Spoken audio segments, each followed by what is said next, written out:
Uncle, আমি বিয়েটা করতে পারবো না। জিশানের কথা শুনে সবাই পিছনের দিকে ঘুরে তাকালো। বিয়ের সানাই বাজানো হুট করে থেমে গেল। বিয়ে বাড়িতে পিন পতন, নিস্তব্ধতা নেমে আসলো। শফিকুর রহমান স্তব্ধ হয়ে দাঁড়িয়ে রইল। কেউ যেন জিশানের কথা বিশ্বাস করতে পারল না। শফিকুর রহমান ফ্লোরে বসে পড়ে জিশানের পা ধরে হাউমাউ করে কান্না করে বলল, বাবা জিসান, এইসব তুমি কি বলছো? তুমি ইয়ানাকে ভালোবাসো, 5 বছর ধরে তোমাদের রিলেশন, বিয়ের আসরে বসে তুমি এসব কি বলছো? তুমি তুমি একটু মাকে বুঝাও বাবা, বুঝাও। ছাড়েন আঙ্কেল, মা ঠিক বলেছে।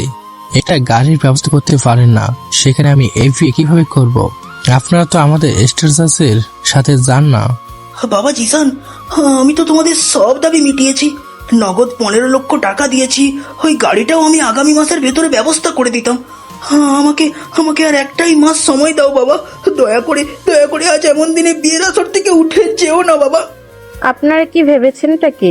আমরা কি এমনিতেই এসেছি নাকি? আমার ছেলেকে বিয়ে দিব, একটা গাড়ি দিতে পারবেন না? এটা কেমন কথা? আজ গাড়ি দিবেন তবেই বিয়ে হবে, না হলে আমি আমার ছেলেকে নিয়ে এক্ষুনি চলে যাব। বেআইন সাহেব, আমার মেয়েটার দিকে তাকান। ওর জীবনটাই তো শেষ হয়ে যাবে। সমাজের মানুষ কাল থেকে ওকে ছিঁড়ে খাবে। আপনারা এমন অবিচার করবেন না। আমার একটাই মাত্র মেয়ে, ওর দিকে তাকিয়ে অন্তত আজ বিয়েটা হতে দেন। অসম্ভব। জিসান, চল বাবা, এই ভিখারি ছোট লোক মেয়ের সাথে তোর বিয়ে দিব না। এদের স্ট্যাটাস নেই আমাদের সাথে মেশার। শফিকুর রহমান টুকরে কেঁদে উঠলেন। জিশান এক ঝটকায় শফিকুর রহমানের হাত ছাড়িয়ে নিল। ইয়ানা এতক্ষণ পাথরের মতো দাঁড়িয়ে সব দেখছিল। জিশানের এমন রূপ দেখে ইয়ানা রেগে গেল। ইয়ানা ভারী লেহেঙ্গা নিয়ে সামনে এসে শফিকুর রহমানকে ধরে ফ্লোর থেকে তুলে জিশানের দিকে আঙ্গুল তুলে বলল, বাবা, তুমি ওর পা কেন ধরছো? যে ছেলে একটা গাড়ির জন্য 5 বছরের ভালোবাসাকে অপমান করে আমাকে ছেড়ে যেতে পারে, তাকে আমি নিজেই লাথি মেরে বের করে দিচ্ছি। না, মুখ সামনে কথা বল। চুপ, একদম চুপ। তুই আজ আমাকে ছেড়ে যাচ্ছিস না। আমি তোকে লাথি মেরে বের করে দিচ্ছি আমার জীবন থেকে। তোর মতো নিজ মানসিকতার ছেলের সাথে আমি জীবনও সংসার করতে পারতাম না। আল্লাহ যা করে ভালোর জন্যই করে। তুই এক্ষুনি এই আসর থেকে বেরিয়ে যা। এই মেয়ে কত বড় সাহস আমার ছেলে থেকে আঙুল তুলে কথা বলে। জিসান, চল, এই বেয়াদব মেয়ের মুখ আমি আর দেখতে চাই না। জিশান আর লতিফা বেগমের রাগে কিচকিচ করতে করতে আসর থেকে চলে গেল। শফিকুর রহমান ফ্লোরে বসে হাউমাউ করে কান্না করতে লাগলো। ইয়ানার মা সালমা বেগমও জ্ঞান হারিয়ে ফ্লোরে পড়ে গেল। ইয়ানার চোখে পানি, কিন্তু সে নিজেকে শক্ত করে রাখলো। ধীর ঠেলে আরমান চৌধুরী দৌড়ে এসে শফিকুর রহমানকে ধরে বলল, শফিক, কান্না করিস না। আমি বেঁচে থাকতে তোর মেয়ের কোনো অপমান হবে না। তুই একটু শান্ত হ। আমার মেয়েটার জীবন শেষ হয়ে গেল রে। আমি এখন মুখ দেখাবো কিভাবে? সমাজের মানুষ তো আমার মেয়েটাকে বাঁচতে দেবে না। ও তো কোনো দোষ করে না। ওর সাথে এমন কেন হইলো? কেন? তুই একটু কাঁদবি না শফিক। তোর মেয়ের আজকে বিয়ে হবে, এই আসরে বিয়ে হবে। আমার ফ্যামিলিতে তোর মেয়েকে আমি বউ করে নিয়ে যাব। আরমান চৌধুরীর কথা শুনে সবাই চমকে উঠল। ইয়ানা অবাক হয়ে আরমান চৌধুরীর দিকে তাকালো। সালমা বেগম জ্ঞান ফিরে আরমান চৌধুরীর কথা শুনে বলল, ভাইজান, আপনি এসব কি বলছেন? ফাহাদের তো বিয়ে হয়ে গেছে, আর আপনার বাড়িতে তো ইয়ানার বয়সে আর কোনো ছেলে নাই। তাহলে ইয়ানার বিয়ে কিভাবে হবে? হ্যাঁ, বিবাহিত, কিন্তু আমার তো আরেকটা ছেলে আছে। আমার ভাইয়ের আমানত, আমার ভাতিজা মাহির এদিকে আয় তো বাবা। আরমান চৌধুরীর কথা শুনে ভিড়ের ভেতর থেকে 17 বছর বয়সী শান্ত চেহারার এক কিশোর ধীর পায়ে সামনে এগিয়ে আসলো। মাহিরের চোখে মুখে চরম বিস্ময়। মাহির আরমান চৌধুরীর সামনে এসে দাঁড়ালো। মাহির অবাক হয়ে বলল, চাচা, আমাকে ডাকছেন? হ্যাঁ, তুই আজ ইয়ানাকে বিয়ে করবি। শফিক আমার ভাইয়ের মতো, তুই ওর সম্মান বাঁচাবি। চাচা, এসব কি বলছেন? ইহানা আপু আমার থেকে 8 বছরের বড়। ওনার বয়স 25, আর আমি মাত্র 17 বছরের পিচ্চি ছেলে। আমি তো এখনো কলেজে পড়ি। আমার সাথে ওনার বিয়ে কিভাবে হবে? এইটা তো সম্ভব না চাচা। তুই আমার মুখের উপর কথা বলছিস? তোর বাবা মা মারা যাওয়ার পর তোকে আমি বুকে করে মানুষ করেছি। নিজের ছেলে ফাহাদের চেয়ে তোকে বেশি ভালোবেসেছি। আজ আমার বন্ধু রাস্তায় বসে যাচ্ছে, আর তুই আমার এটাই কথা রাখতে পারবি না? চাচা, আমি আপনার জন্য নিজের জান দিয়ে দিতে পারি, কিন্তু ইয়ানা আপু? উনি কি এই বিয়েটা মেনে নিতে পারবেন? ওনার তো একটা স্বপ্ন ছিল, আমার মতো একটা বাচ্চা ছেলের সাথে ওনার বিয়ে দিলে ওনার জীবনটা কি নষ্ট হয়ে যাবে না? সমাজ কি বলবে চাচা? সমাজের মুখে আমি লাথি মারি। সমাজ কি আজ শফিককে বাঁচাতে এসেছে? তুই যদি রাজি না হস তাহলে আজ তুই তোর চাচার মরা মুখ দেখবি। আমি আজই গলায় দড়ি দিয়ে মরবো। আরমান চৌধুরীর এই সুনিপুণ ইমোশনাল ব্ল্যাকমেইলে মাহির থমকে গেল। মাহির এতিম বাবা মা মারা যাওয়ার পর এই চাচাই তার দুনিয়া। চাচার এমন কথায় মাহিরের চোখ ভিজে উঠল। মাহির মাথা নিচু করে দাঁড়িয়ে রইল। ফরিদা বেগম দৌড়ে এসে মাহিরকে বুকে জড়িয়ে ধরে কেঁদে বলল, ওগো, এসব কি পাগলামি শুরু করছো তুমি? এই বয়স্ক মেয়ের সাথে আমার ফুলের মতো মাহিরের বিয়ে দিবে? আমি এই বিয়ে মানি না। আমার ছেলেটাই তো এতিম, ওর সাথে এমন অন্যায় আমি হতে দেব না। ওর তো এখনো পড়ার বয়স। ফরিদা চুপ। আমার কথার উপরে কেউ কথা বলবে না। আমি যা সিদ্ধান্ত নিয়েছি সেটাই হবে। মাহির আমার ভাইয়ের ছেলে, আমি ওর জন্য যা ভালো মনে করেছি তাই হবে। কাজী সাহেব বিয়ে পড়ান। ফরিদা বেগম ডুকরে কেঁদে উঠলেন। ইয়ানার পুরো শরীর অবশ হয়ে আসতে লাগলো। জিশানের ধোকার এখন পিচ্ছি ছেলের সাথে জোর করে বিয়ে। ইয়ানা মাথা ঘুরে ফ্লোরে পড়ে যেতে নিলে সাথে সাথে মাহির এসে ইয়ানার কোমর শক্ত করে জড়িয়ে ধরলো।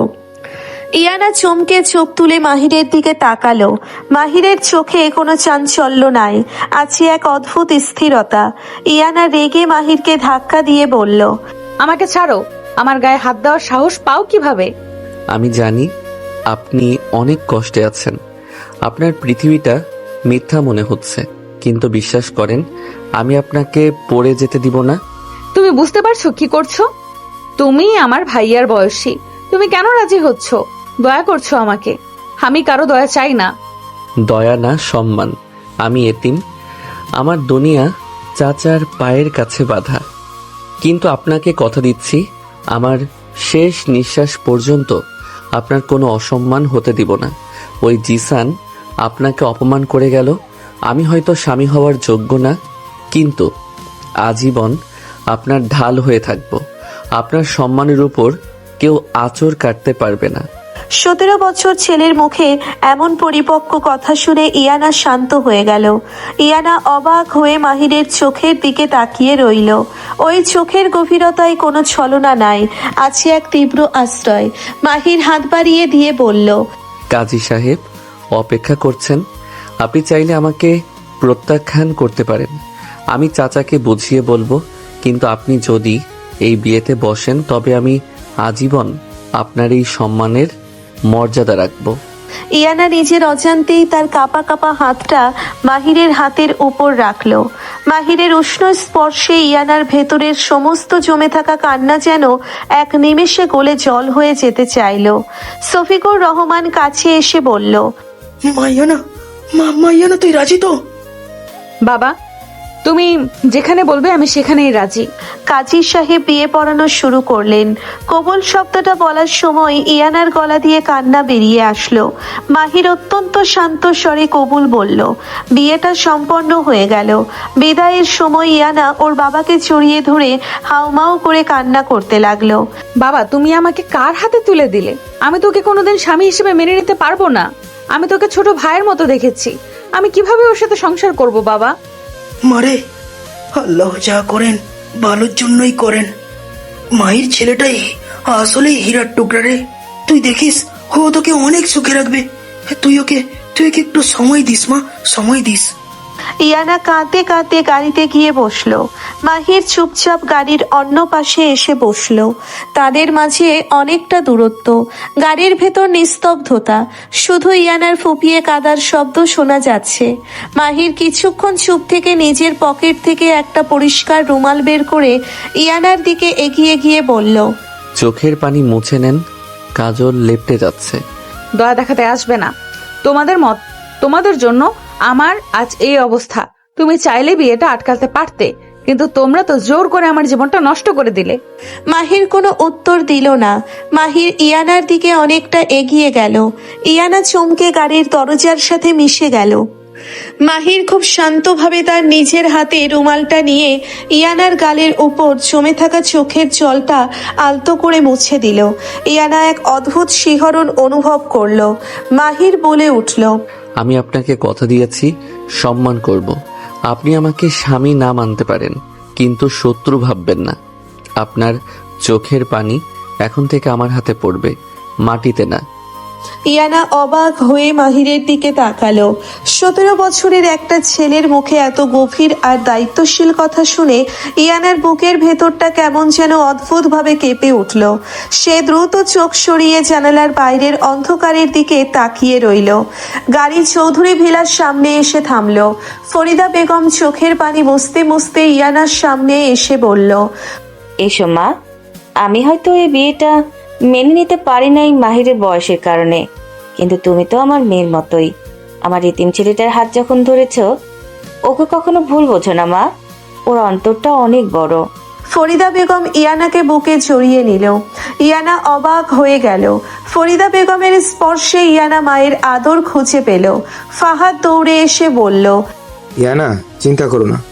মায়ের বয়সে ছোট হতে পারে, কিন্তু ও আমাদের সবার চেয়ে বেশি ম্যাচিওর। এই বাড়িটাই আজ থেকে তোমার। তুমি আমাদের এই বাড়ির ছোট বউ। আরমান চৌধুরী এসে ইয়ানার মাথায় হাত বুলিয়ে দিয়ে বলল, মাহির, তোরা রুমে যা, আজ অনেক ধকল গেছে। ইয়ানা মা, তুমি কিছু মনে করো না। এই বাড়িটাই আজ থেকে তোমার। আঙ্কেল না, আব্বু ডাকবে আমাকে। ইয়ানা মাথা নেড়ে সম্মতি জানালো। মাহির ইয়ানাকে নিয়ে দোতলায় নিজেদের রুমে চলে গেল। ইয়ানা রুমে ঢুকে খাটের এক কোণায় বসে পড়ল। মাহির দরজা লাগিয়ে দিয়ে ইয়ানার দিকে তাকাল। ইয়ানার চোখে এখনো পানি। মাহির ধীর পায়ে ইয়ানার সামনে গিয়ে ফ্লোরে বসলো। মাহির বলল, ফ্রেশ হয়ে নেন। ভারী শাড়ি পরে থাকতে কষ্ট হচ্ছে নিশ্চয়ই। তুমি কি সত্যি আমাকে বউ হিসেবে মেনে নিয়েছো, নাকি চাচার কথায় শুধু অভিনয় করছো? আমি অভিনয় করতে জানি না। আমি বিয়ে করেছি, কবুল বলেছি। আপনি আমার স্ত্রী, এইটা চির সত্য। কিন্তু তুমি তো ছোট, তুমি তো এখনো জীবনটা ঠিক করে দেখো নাই। আমার বয়স 25 বছর।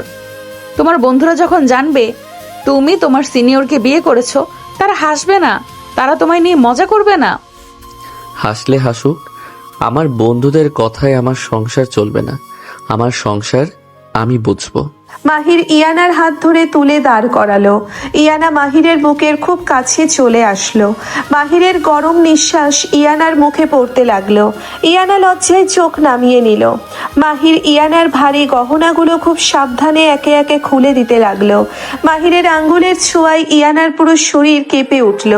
গহনা খোলা শেষে মাহির 2 কদম পিছিয়ে গিয়ে বলল, আমি ছোট হতে পারি বয়সে, কিন্তু ভালোবাসতে আর সম্মান করতে আমি জানি। আপনি ফ্রেশ হয়ে আসুন, আমি ফ্লোরে শুয়ে পড়ব।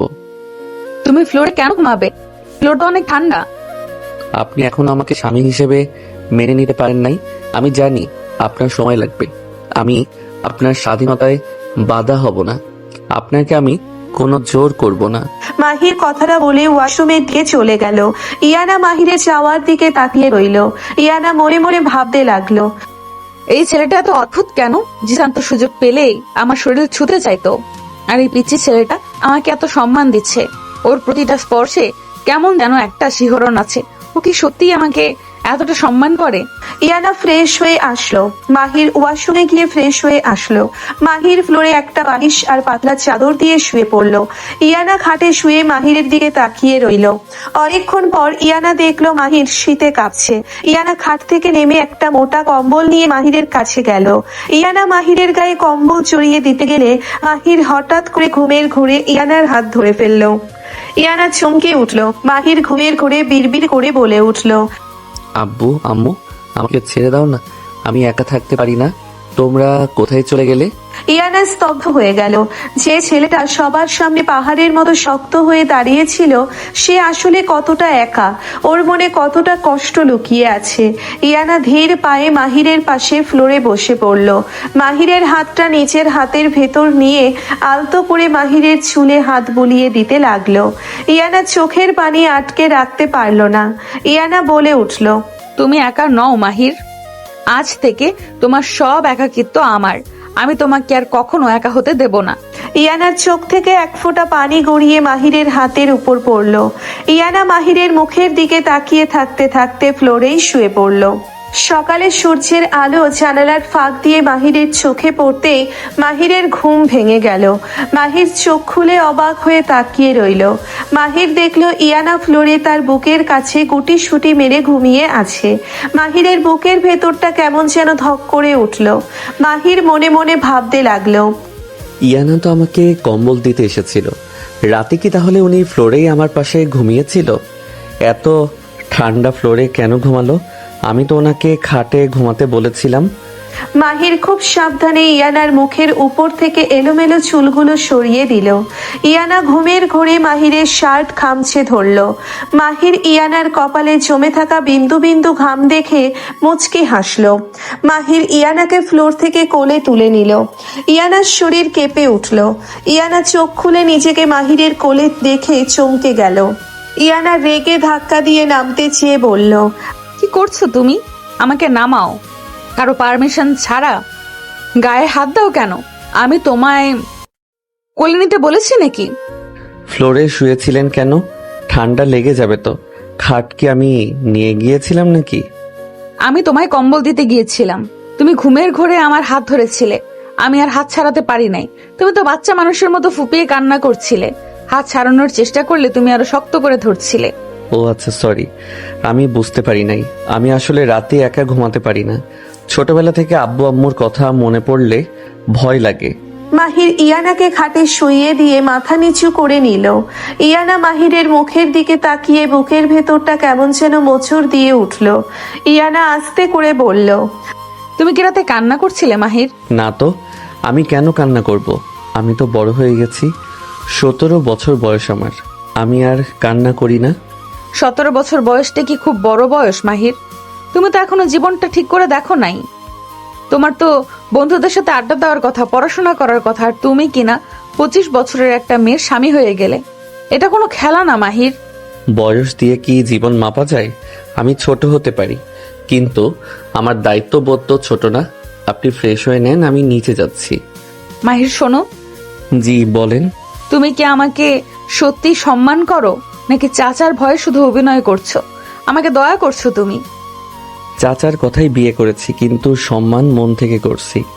বউ, আপনি আমার সম্মান তো আমাকেই করতে হবে। আর আমি অভিনয় করতে জানি না। আমি যা বলি মন থেকে বলি। এখন ফ্রেশ হয়ে নেন, নিচে সবাই অপেক্ষা করছে। মাহির মুচকি হেসে রুম থেকে বেরিয়ে গেল। ইয়ানা অবাক হয়ে মাহিরের যাওয়ার দিকে তাকিয়ে থাকলো। ইয়ানার বুকের ভেতরটা অদ্ভুতভাবে ধকধক করতে লাগলো। ইয়ানা মনে মনে বলল, 17 বছরের একটা ছেলে এতটা রোমান্টিক আর কেয়ারিং কিভাবে হতে পারে? ওর হাসিটা দেখলে মনের সব কষ্ট যেন কোথায় হারিয়ে যায়। জিসান তো 5 বছরও আমাকে এতটা বুঝতে পারে নাই। ও শুধু আমার শরীরটা ছুঁতে চাইতো, আর এই ছেলেটা আমাকে এত সম্মান দিচ্ছে। ইয়ানা ফ্রেশ হয়ে নিচে নামলো। ডাইনিং টেবিলে সবাই বসে আছে। ফরিদা বেগম ইয়ানাকে দেখে হাসি মুখে এগিয়ে এসে বলল, এসো মা, আমি তোমার জন্যই অপেক্ষা করছিলাম। আজ তোমার প্রথম সকাল এই বাড়িতে। মাহির বাবা, তোর বউকে বসতে দে। মাহির চেয়ার টেনে ইয়ানাকে বসতে দিল। ইয়ানা মাথা নিচু করে বসলো। আরমান চৌধুরী চায়ের কাপে চুমুক দিয়ে আর চোখে ইয়ানার দিকে তাকালো। আরমান চৌধুরী মনে মনে ভাবতে লাগলো, মেয়েটা অনেক চালাক। ওকে মাহিরের সাথে বেশি দিন রাখা যাবে না। মাহির 18 বছরে পা দিলেই তো সম্পত্তির অর্ধেক ওর নামে চলে যাবে। তার আগে এই মেয়েটাকে মাহিরের জীবন থেকে সরাতে হবে। ফরিদা তো আবার মেয়েটাকে মেয়ের মতো মেনে নিয়েছে। হাতটাও গাধা। আমাকে কিছু একটাই করতে হবে। আরমান চৌধুরী মুখের ভাব স্বাভাবিক করে হাসি মুখে বলে উঠল, ইয়ানা মা, রাতের ঘুম ভালো হয়েছে তো? মাহির তো ছোট মানুষ, ওর কোনো কথায় কষ্ট পাও নাই তো মা? না আব্বু, ঠিক আছে। মাহির তো আজ কলেজে যাবে। তুমি তো মাস্টার শেষ করেছো। মাহিরের বন্ধুদের সামনে তোমার একটু অস্বস্তি হতে পারে। বয়সের ফারাকটাও তো অনেক। তুমি কিছু মনে করো না মা। সমাজ তো অনেক কথাই বলবে। সবাই তো আর আমাদের মতো এত সহজে মেনে নেবে না। আরমান চৌধুরীর কথায় ইয়ানার বুকের ভেতরটা ধক করে উঠল। বয়সের বিষয়টা আবার সামনে আসায় ইয়ানার মুখটা ফ্যাকাশে হয়ে গেল। মাহির চাচার উদ্দেশ্য বুঝতে না পারলেও ইয়ানার কষ্টটা ঠিক বুঝতে পারল। মাহির বলে উঠল, চাচা, আমি আমার বউকে বন্ধুদের সাথে পরিচয় করাতে লজ্জা পাবো কেন? উনি তো আমার স্ত্রী, আর সমাজের কথায় আমার সংসার চলবে না। সমাজ কি আমাদের খেতে দেয় নাকি?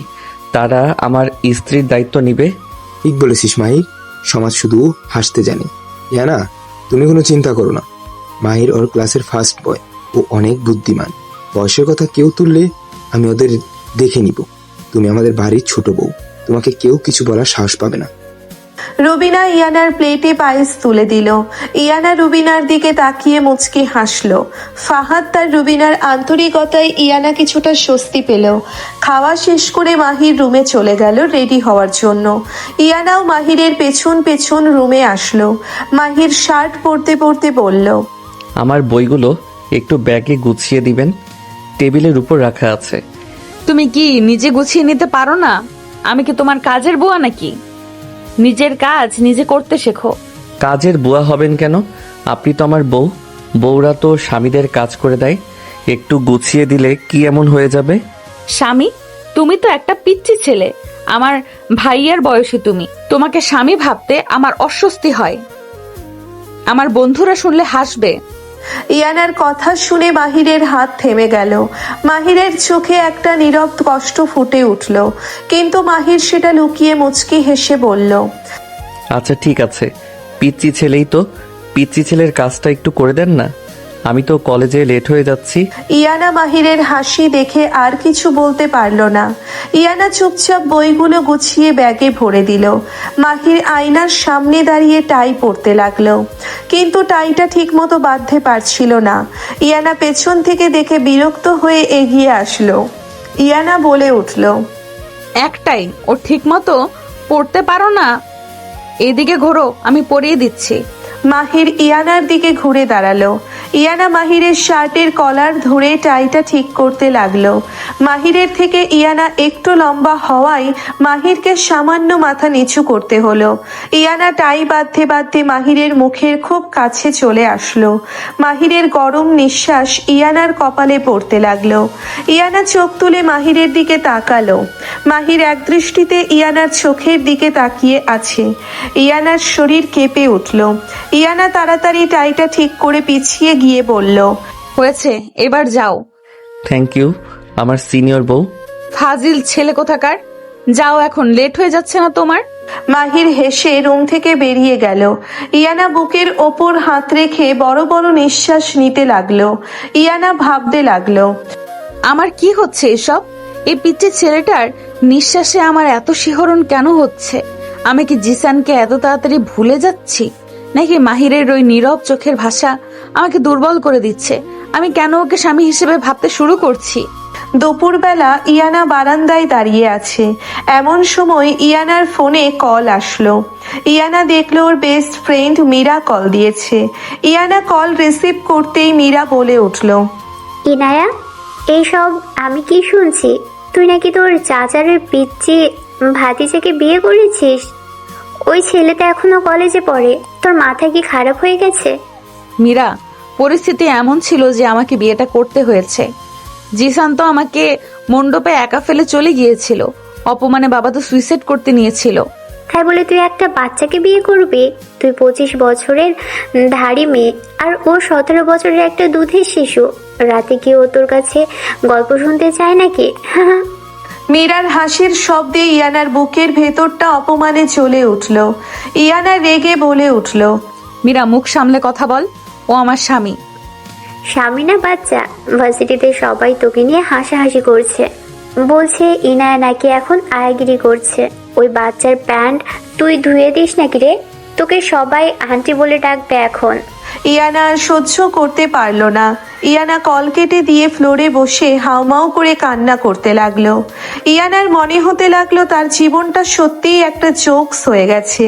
ঠিক সেই মুহূর্তে মাহির কলেজ থেকে ফিরে রুমে ঢুকলো। মাহির ইয়ানাকে ফ্লোরে বসে কান্না করতে দেখে দৌড়ে এসে ইয়ানার সামনে বসলো। মাহির উদ্বিগ্ন হয়ে বলল, কি হয়েছে ইয়ানা? আপনি কান্না করছেন কেন? কেউ কি আপনাকে কিছু বলেছে? আমাকে ছুবে না তুমি, সব তোমার জন্য হচ্ছে। তুমি কেন ওই দিন হিরো শাস্তি গিয়ে আমাকে বিয়ে করলে? তুমি চুপ থাকলে কি এমন ক্ষতি হইতো তোমার? আমি কি করেছি আমাকে খুলে বলুন। কেউ কি আপনাকে অপমান করেছে? কি বলবে তুমি আমাকে? তুমি কি সমাজের মুখ বন্ধ করতে পারবে? তোমার বন্ধুরা আমাকে নিয়ে হাসাহাসি করছে, বলছে আমি নাকি আয়াগিরি করছি। তুমি একটা বাচ্চা ছেলে, তোমার সাথে আমার কোনো মিল নাই। আমি এই বিয়ে মানি না, আমি এই বাড়িতে থাকবো না। ইয়ানার কথায় মাহিরের চোখ ভিজে আসলো, কিন্তু মাহির নিজেকে শক্ত করে ইয়ানার হাত দুটো ধরলো। ইয়ানা হাত ছাড়াতে চাইলে মাহির আরো শক্ত করে ধরে বলল, আমি জানি আমি বাচ্চা, আমি জানি আমি আপনার যোগ্য না, কিন্তু আপনি কি একবারও ভেবেছেন ওই দিন যদি আমি বিয়েটা না করতাম তাহলে সমাজ আপনাকে কি বলতো? আপনার বাবা তো অপমানে আত্মহত্যা করত। আমি শুধু চাচার সম্মান আর আপনার জীবন বাঁচাতে চেয়েছিলাম। তাই বলে তুমি আমার জীবনটা নষ্ট করে দিবে? আমি তোমায় নিয়ে কোথাও যেতে পারবো না। মানুষ আমাকে আন্টি বলবে আর তোমাকে বাচ্চা। আমি সব সহ্য করতে পারবো না। মানুষ যা বলে বলুক, আমি তো আপনাকে কখনো অসম্মান করি নাই। আপনি কেন মানুষের কথায় আমাদের সম্পর্কটা নষ্ট করছেন? আমি আপনাকে কথা দিচ্ছি, আমি তাড়াতাড়ি বড় হয়ে যাব। আমি পড়াশোনা করে অনেক বড় অফিসার হব। তখন আর কেউ আপনাকে নিয়ে হাসবে না, কেউ আপনাকে আন্টি বলার সাহস পাবে না। 17 বছরের একটা ছেলের মুখে এমন আত্মবিশ্বাসী আর কষ্টের কথা শুনে ইয়ানা স্তব্ধ হয়ে গেল। মাহিরের চোখ থেকে এক ফোঁটা পানি গড়িয়ে ইয়ানার হাতের উপর পড়ল। ইয়ানা বুঝতে পারল সে রাগের মাথায় মাহিরকে অনেক কষ্ট দিয়ে ফেলেছে। ইয়ানা আস্তে করে মাহিরের হাত থেকে নিজের হাত ছাড়িয়ে নিয়ে মাহিরের চোখের পানি মুছে দিল। ইয়ানা কাঁপা কাঁপা গলায় বলল, আমাকে ক্ষমা করে দাও মাহির, আমি রাগের মাথায় অনেক কিছু বলে ফেলেছি। আমি আসলে সমাজকে ভয় পাই, সবাই আমাকে এত কথা শোনাচ্ছে, আমি আর নিতে পারছি না। সমাজকে ভয় পাবেন না, আমি আছি তো আপনার সাথে। আমি যত দিন বেঁচে আছি আপনার গায়ে একটা আঁচড়ও লাগতে দিব না। আপনি শুধু আমাকে একটু সময় দেন, আমি আপনাকে কখনো কষ্ট দিব না। মাহির ইয়ানাকে ফ্লোর থেকে তুলে দাঁড় করালো। ইয়ানা মাহিরের দিকে তাকিয়ে এক অদ্ভুত নির্ভরতা খুঁজে পেল। যে ছেলেটা বয়সে এত ছোট, তার মনটা এত বিশাল কিভাবে হতে পারে? ইয়ানা মাহিরের বুকে মাথা রেখে ফুপিয়ে ফুপিয়ে কান্না করতে লাগলো। মাহির ইয়ানার মাথায় হাত বুলিয়ে দিতে লাগলো। রাতের বেলা আরমান চৌধুরী তার রুমে একা বসে আছে। রহমত চাচা রুমে এসে দরজা আটকে দিল। আরমান চৌধুরী রাগে দাঁত কটমট করে বলল, রহমত, মাহিরের তো মনে হচ্ছে এই মেয়ের প্রতি টান তৈরি হচ্ছে। এটাই হতে দেওয়া যাবে না। আমি তো ওকে বিয়ে করেছিলাম শুধু শফিকের সামনে ভালো সাজার জন্য। মালিক, আপনি তো মাহির বাবাকে নিজের ছেলের মতো মানুষ করেছেন, এখন আবার ওনাকে সরাতে চাইছেন কেন? তুই চুপ কর। তুই তো জানিস আমি ওর বাপ মাকে কিভাবে অ্যাক্সিডেন্ট করিয়ে মেরেছি। সব তো এই সম্পত্তির জন্য। ফাহাদ তো বোকা, ওর কোনো বুদ্ধি নাই। কিন্তু ইয়ানা মেয়েটা অনেক চালাক। ও যদি মাহিরকে বুদ্ধি দিয়ে আমার সম্পত্তি থেকে ভাগ বসায়। কিন্তু মালিক, মাহির বাবা তো আপনাকে ভগবান মানে, উনি আপনার কথার অবদ্ধ হবে না। মানুক, কিন্তু বউয়ের আঁচলে বাধা পড়লে ভগবানও ভুলে যায়। আমি কাল থেকেই এমন একটা চাল চালবো যেন ইয়ানা নিজেই মাহিরকে ঘৃণা করে এই বাড়ি থেকে চলে যায়। মাহির কষ্ট পাবে, কিন্তু আমার পথ পরিষ্কার হয়ে যাবে। তুই শুধু আমার কথা মতো কাজ করবি। আরমান চৌধুরীর শয়তানের মতো হাসতে লাগলো। রহমত চাচা ভয়ে মাথা নিচু করে দাঁড়িয়ে রইল। অন্যদিকে মাহির আর ইয়ানার রুমে পিন পতন নিস্তব্ধতা। মাহির সোফায় বসে ল্যাম্প জেলে বই পড়ছে। কাল তার পরীক্ষা। ইয়ানা খাটে শুয়ে এপাশ ওপাশ করছে, ওর ঘুম আসছে না। ইয়ানা উঠে বসে মাহিরের দিকে তাকালো। মাহির গভীর মনোযোগে পড়ছে। ইয়ানা খাট থেকে নেমে ধীর পায়ে মাহিরের কাছে গেল। ইয়ানা বলে উঠল, অনেক রাত হয়েছে, তুমি ঘুমাবে না? কাল আমার ম্যাথ এক্সাম, আর একটু পড়তে হবে। আপনি ঘুমিয়ে পড়েন। আমি কফি বানিয়ে আনবো তোমার জন্য? তুমি তো সারাদিন অনেক ধকল নিয়েছো। ইয়ানার মুখে এমন কথা শুনে মাহির অবাক হয়ে ইয়ানার দিকে তাকালো। মাহিরের ঠোঁটের কোণে একটা সুন্দর হাসি ফুটে উঠল। মাহির বলল, আপনি আমার জন্য কফি বানাবেন? সত্যি? এত অবাক হওয়ার কি আছে? তুমি আমার ছোট, তোমার খেয়াল রাখা তো আমার দায়িত্ব। একটা তো একটা স্ত্রীর কাজ। ছোট? শুধু ছোট ভাই নাকি স্বামী হিসেবেও একটু অধিকার আছে? মাহিরের কথায় ইয়ানা লজ্জা পেয়ে মাথা নিচু করে নিল। ইয়ানা কিছু না বলে দৌড়ে রুম থেকে বেরিয়ে গেল। মাহির ইয়ানার যাওয়ার দিকে তাকিয়ে মুচকি হাসতে লাগলো। কিছুক্ষণ পর ইয়ানা কফি নিয়ে ফিরে আসলো। ইয়ানা কফির মগটা মাহিরের দিকে এগিয়ে দিতে গেলে হঠাৎ ইয়ানার পা পিছলে গেল। ইয়ানা সোজা মাহিরের গায়ের উপর পড়ে গেল। কফির মগটা ছিটকে ফ্লোরে পড়ে গেল। মাহির ইয়ানাকে জড়িয়ে ধরে সোফায় পড়ে গেল। ইয়ানার পুরো শরীর মাহিরের বুকের সাথে মিশে আছে। মাহিরের এক হাত ইয়ানার কোমরে আর অন্য হাত ইয়ানার মাথার পিছনে। ইয়ানা চোখ বন্ধ করে আছে। মাহিরের হৃদস্পন্দন এত জোরে হচ্ছে যে ইয়ানা সেটা স্পষ্ট শুনতে পাচ্ছে। ইয়ানা আস্তে আস্তে চোখ খুলে মাহিরের চোখের দিকে তাকালো। দুইজনের মধ্যে কোনো কথা নাই, শুধু চোখের ভাষা। মাহিরের চোখের গভীর প্রেম আর নীরব অধিকার ইয়ানাকে গ্রাস করে নিল। অনেকক্ষণ পর ইয়ানা নিজেকে সামলিয়ে নিয়ে বলল, ব্যথা পান নাই তো? না না, আমাকে ছাড়ো। ইয়ানা উঠতে নিলে মাহির ইয়ানার কোমর আরো শক্ত করে জড়িয়ে ধরল। মাহির ফিসফিস করে বলল, এত তাড়াতাড়ি উঠতে চাচ্ছেন কেন? আরেকটু থাকুন না, আমার তো খুব ভালো লাগছে। মাহির, ফাজলামো করো না, তুমি কিন্তু ছোট। এসব কি হচ্ছে? কেউ দেখলে কি ভাববে? ছোটরা কি বউকে ভালোবাসতে পারে না? আপনি যতই আমাকে দূরে ঠেলে দেন, আমি জানি আপনিও আমাকে একটু হলেও পছন্দ করতে শুরু করেছেন। আপনার চোখের ভাষা আমি পড়তে পারি। ইয়ানা লজ্জায় লাল হয়ে গেল। ইয়ানা মাহিরের বুকে হালকা ধাক্কা দিয়ে উঠে দাঁড়ালো। ইয়ানা তুতলে তুতলে বলল, তুমি পড়াশোনা করো, আমি ঘুমাবো, আর আজে বাজে কথা বলবে না। ইয়ানা দৌড়ে গিয়ে খাটে শুয়ে কম্বল মুড়ি দিয়ে দিল। মাহির সোফায় বসে হাসতে লাগলো। ইয়ানা কম্বলের ভেতর থেকে মুখ বের করে মাহিরের হাসি দেখতে লাগলো। ইয়ানা মনে মনে ভাবতে লাগলো, ছেলেটা সত্যি আমাকে পাগল করে দিবে। ওর চোখের দিকে তাকালে আমি নিজের সব বয়স, সব অহংকার ভুলে যাই। কিন্তু এই সমাজ কি আমাদের এই অসম প্রেম কখনো মেনে নিবে? আমি কি পারবো ওর ভালোবাসা গ্রহণ করতে? ইয়ানা ভাবতে ভাবতে ঘুমিয়ে গেল। মাহির পড়াশোনা শেষ করে ফ্লোরে শুয়ে পড়ল। মাহির ইয়ানার দিকে তাকিয়ে ফিসফিস করে বলল, আপনি শুধু আমার ইয়ানা, আমি আপনাকে কারো হতে দিব না। আমি বড় হব শুধু আপনার যোগ্য হওয়ার জন্য। আপনি যতই আমাকে দূরে ঠেলে দেন, আমি আপনার ঢাল হয়ে থাকব। সকালের স্নিগ্ধ আলোয় চৌধুরী ভিলার পরিবেশটা বেশ শান্ত ছিল।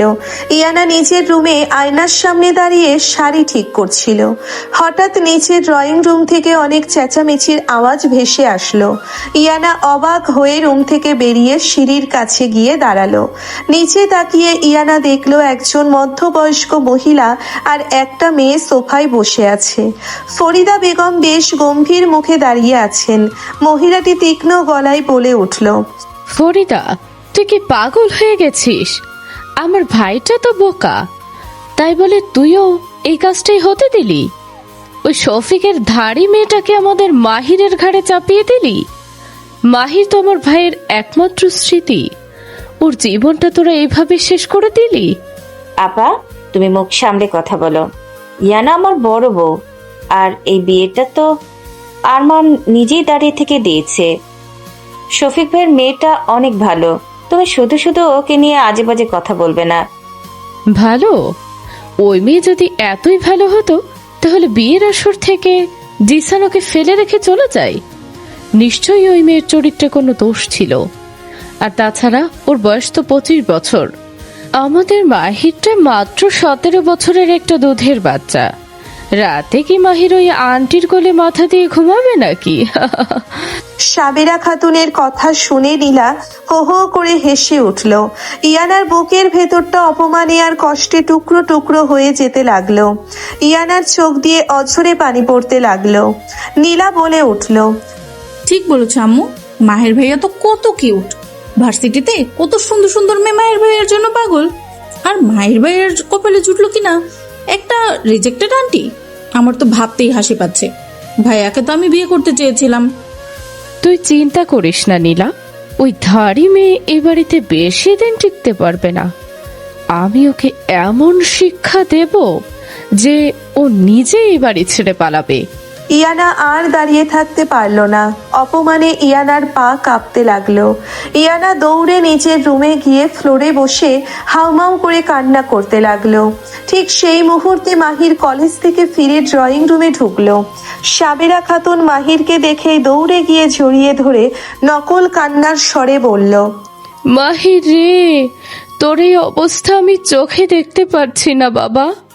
তোর ওই এতিম দশা দেখে ভাইয়া তোকে ওই বয়স্ক মেয়ের সাথে বেঁধে দিল। তোর কত কষ্ট হচ্ছে তাই না বাবা? তুই চিন্তা করিস না, ফুপু তো চলে এসেছে। মাহির সাবেরা খাতুনের হাতটা নিজের কাঁধ থেকে সরিয়ে দিল। মাহিরের চোখ মুখ রাগে লাল হয়ে আছে। মাহির বুঝতে পারল সাবেরা খাতুন ইয়ানাকে নিয়ে বাজে কথা বলছিল। মাহির অত্যন্ত গম্ভীর আর কড়া গলায় বলে উঠল, ফুপু, আপনি এইমাত্র আমার স্ত্রীর নামে কি বলছিলেন? আপনি ওনাকে বয়স্ক মেয়ে বললেন, আর আপনি ওনার চরিত্র নিয়ে কথা বলছিলেন। মাহির, তুই ওর জন্য আমার মুখের উপর কথা বলছিস? আমি তো তোর ফুপু হই, আমি তো তোর ভালো চাই বাবা। যে আমার স্ত্রীর সম্মান করতে পারে না সে আমার ভালো চাইতে পারে না ফুপু। আর একটা কথা কান খুলে শুনে রাখুন, ইয়ানার বয়স 25 হোক আর 50 হোক, উনি আমার স্ত্রী, আমার বিবাহিত স্ত্রী। এই বাড়িতে যদি ওনাকে কেউ অসম্মান করে তাহলে আমি তাকে ছেড়ে কথা বলবো না, সে যত বড়ই গুরুজন হোক না কেন। মাহির ভাইয়া, তুমি একটা আন্টির জন্য আম্মুকে অপমান করছো? ওই মেয়ে তো বিয়ের আসর থেকে রিজেক্টেড হওয়া একটা মেয়ে, ওর জন্য তোমার এত দরদ দেখাচ্ছ কেন? আমি তো তোমাকে কত ভালোবাসি। নীলার কথা শুনে মাহির রেগে নীলার দিকে এক পা এগিয়ে গেল। মাহির আঙ্গুল তুলে নীলাকে ধমক দিয়ে বলল, জাস্ট শাট আপ নীলা। আন্টি কাকে বলছিস তুই? উনি তোর বড় ভাবি, আর উনি রিজেক্ট হওয়া মেয়ে না। উনি জিসানকে লাথি মেরে বের করে দিয়েছেন নিজের আত্মসম্মানের জন্য। আর তুই আমাকে ভালোবাসিস, তোর ভালোবাসার কোনো মূল্য আমার কাছে নাই। আমার একটা বউ, আর সে হলো ইয়ানা। আজ থেকে যদি ওনার সাথে বেয়াদবি করিস তাহলে আমি ভুলে যাব তুই আমার ফুফাতো বোন। মাহিরের ধমক নীলা ভয়ে পিছিয়ে গেল। সাবেরা খাতুন রাগে গিজগিজ করতে লাগলো। ফরিদা বেগম মনে মনে অনেক খুশি হলেন মাহিরের এমন পরিণত আচরণ দেখে। মাহির আর কোনো কথা না বলে গটগট করে সিঁড়ি দিয়ে দোতলায় নিজের রুমের দিকে চলে গেল। রুমে ঢুকে মাহির দেখলো ইয়ানা ফ্লোরে বসে দুই হাঁটুতে মুখ গুজে কান্না করছে। মাহিরের বুকের ভেতরটা দুমড়ে মুচড়ে উঠল। মাহির দৌড়ে গিয়ে ইয়ানার সামনে ফ্লোরে হাঁটু গেড়ে বসলো। ইয়ানা, আপনি কান্না করছেন, ফুপুর কথায় কষ্ট পেয়েছেন। আমি ফুপুকে উচিত জবাব দিয়ে এসেছি, আপনি একদম কাঁদবেন না। ইয়ানা মাথা তুলে মাহিরের দিকে তাকালো। ইয়ানার চোখ দুটো জবা ফুলের মতো লাল হয়ে আছে। ইয়ানা হুট করে মাহিরের বুকে মাথা রেখে ফুপিয়ে ফুপিয়ে কান্না করতে লাগলো। মাহির চমকে গেল। ইয়ানা জীবনে প্রথমবার নিচু থেকে মাহিরের বুকে মাথা রেখেছে। মাহিরের হৃদস্পন্দন মুহূর্তের মধ্যে বেড়ে গেল। মাহির খুব সাবধানে নিজের দুই হাত দিয়ে ইয়ানার কোমর জড়িয়ে ধরল। ইয়ানা কাঁদতে কাঁদতে বলল, সবাই আমাকে এত অপমান কেন করছে মাহির? আমার কি দোষ ছিল? আমি তো শুধু ভালোবেসেছিলাম। জিসান আমাকে ধোকা দিল, আর সমাজ আমাকে আন্টি বলে অপমান করছে। তোমার ওই ফুফাতো বোনটা তোমাকে বিয়ে করতে চায়, ও তোমাকে এত অধিকার নিয়ে কথা বলছে কেন? ইয়ানার কথায় মাহিরের ঠোঁটের কোণে একটা অদ্ভুত সুন্দর হাসি ফুটে উঠল। মাহির বুঝতে পারল ইয়ানার কথার মধ্যে অপমানের কষ্টের চেয়ে নীলার প্রতি জেলাসিটা বেশি কাজ করছে। ইয়ানা নিজের অজান্তেই মাহিরের ওপর অধিকার খাটাচ্ছে। মাহির ইয়ানার চুলে আলতো করে হাত বুলিয়ে দিয়ে ফিসফিস করে বলল, আপনার কি জেলাসি হচ্ছে ইয়ানা? নীলা আমাকে বিয়ে করতে চাই শুনে আপনার কষ্ট হচ্ছে? জেলাসি হবে কেন? আমি কেন জেলাস হব? তুমি তো আমার ছোট, তুমি যাকে খুশি বিয়ে করো, আমার কি? আমাকে শুধু এই অপমান থেকে মুক্তি দাও। মিথ্যা বলছেন কেন? আপনার চোখের পানি তো অন্য কথা বলছে। আপনি যতই আমাকে ছোট বলেন না কেন, আপনার মন তো আমাকে স্বামী হিসেবে মেনে নিতে শুরু করেছে। তাই তো অন্য কোনো মেয়ে আমার দিকে তাকালে আপনার এত রাগ হচ্ছে। মাহিরের কথায় ইয়ানা যেন ঘর থেকে বেরিয়ে আসলো। ইয়ানা বুঝতে পারলো সে মাহিরের কতটা কাছে বসে আছে। ইয়ানা তাড়াহুড়ো করে মাহিরের বুক থেকে দূরে সরে গেল। ইয়ানা লজ্জায় মুখ নিচু করে তুতলে তুতলে বলল, আমি কোনো জেলাস হচ্ছি না, তুমি আজে বাজে কথা বলবে না। আমি তো শুধু অপমানের কষ্টে কান্না করছিলাম। মাহির মুচকি হেসে ফ্লোর থেকে উঠে দাঁড়ালো। মাহির ইয়ানার দিকে হাত বাড়িয়ে দিয়ে বলল, ঠিক আছে, মানলাম আপনি জেলাস হন নাই। এবার উঠুন, ফ্লোরটা অনেক ঠান্ডা, আর চোখের পানি মুছে ফেলুন। আমার বউয়ের চোখে আমি পানি দেখতে পারি না। ইয়ানা মাহিরের হাতের দিকে তাকিয়ে রইল।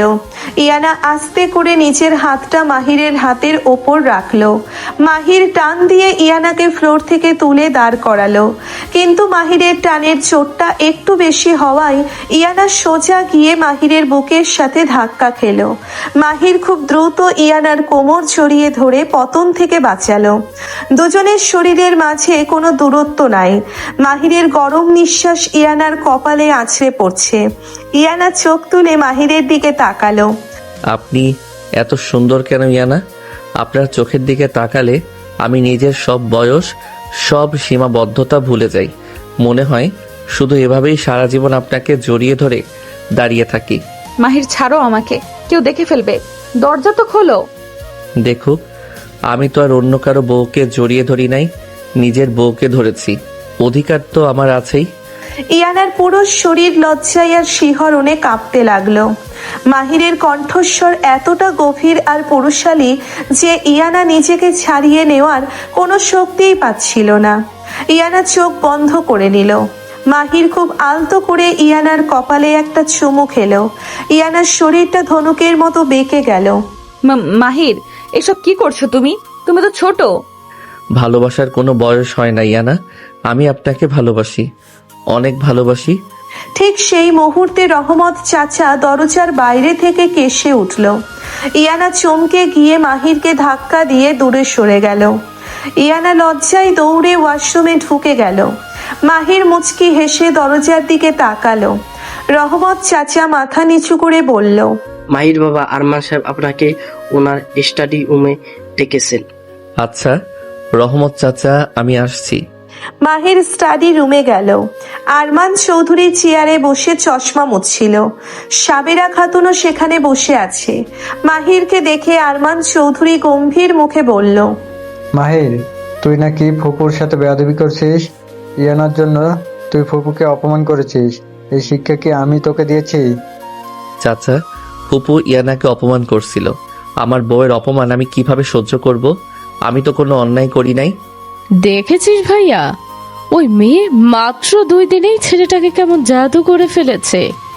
এখন ফুপুর চেয়ে বউ বড় হয়ে গেল। ওই মেয়েটা তোকে আমাদের থেকে আলাদা করে দিবে রে মাহির। মাহির, ইয়ানা বয়সে বড়, ওর চালাকি তুই বুঝতে পারবি না। ও তোকে দিয়ে আমাদের ফ্যামিলিতে অশান্তি সৃষ্টি করতে চাইছে। তুই ওই মেয়ের থেকে দূরত্ব বজায় রাখবি। আমি শফিকের সম্মান বাঁচাতে ওকে এই বাড়িতে এনেছি, তার মানে এই নয় যে ও তোকে হাতের পুতুল বানিয়ে রাখবে। চাচা, ইয়ানা এমন মেয়ে না, আপনারা ওনাকে শুধু শুধু ভুল বুঝছেন। উনি আমাকে কোনোদিন আপনাদের বিরুদ্ধে কিছু বলে নাই। আমি আমার চোখের সামনে ওনার অপমান হতে দেখেছি, তাই প্রতিবাদ করেছি। আরমান চৌধুরী বুঝতে পারলো মাহির ইয়ানার ভালোবাসায় বেশ দুর্বল হয়ে পড়েছে। আরমান চৌধুরী রাগে টেবিল চাপড়ে ধমক দিয়ে বলল, তুই আমার মুখের উপর তর্ক করছিস মাহির। আমি বলে দিয়েছি ওই মেয়ে বেশি কাছে যাবি না। এবার যা তুই নিজের রুমে। মাহির মাথা নিচু করে রুম থেকে বেরিয়ে গেল।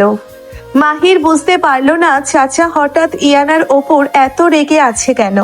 মাহির চলে যাওয়ার পর সাবেরা খাতুন কুটিল হেসে বলল, ভাইয়া তুই চিন্তা করিস না, নীলাকে আমি বুঝিয়ে দিয়েছি। নীলা মাহিরের পিছু ছাড়বে না। ওই ইয়ানা মেয়েটা নিজের চোখের সামনে নীলা আর মাহিরকে একসাথে দেখলে এমনিতেই জেলাস হয়ে এ বাড়ি ছেড়ে পালাবে। বয়স্ক মেয়ে তো, ওর ইগো একটু অনেক বেশি। তুই ঠিক কাজই করেছিস সাবিরা। মাহির 18 বছরে পা দেওয়ার আগেই ওই মেয়েকে এই বাড়ি থেকে তাড়াতে হবে, না হলে আমার সম্পত্তির অর্ধেক ওই মেয়ের বুদ্ধিতে মাহির নিয়ে নেবে। আমি তো মাহিরের বাপ মাকে খুন করেছি এই সম্পত্তির জন্যই। এখন এটাই রাস্তার মেয়ের জন্য আমার সব প্ল্যান নষ্ট হতে দেব না। রাতের বেলা আকাশ মেঘলা হয়ে আছে। হঠাৎ করে ঝুম বৃষ্টি শুরু হলো। ইয়ানা বারান্দায় দাঁড়িয়ে বৃষ্টির দিকে তাকিয়ে আছে। আজ সারাদিন ফ্যামিলির সবার অপমানের কথা মনে পড়ে ইয়ানার মনটা খুব খারাপ।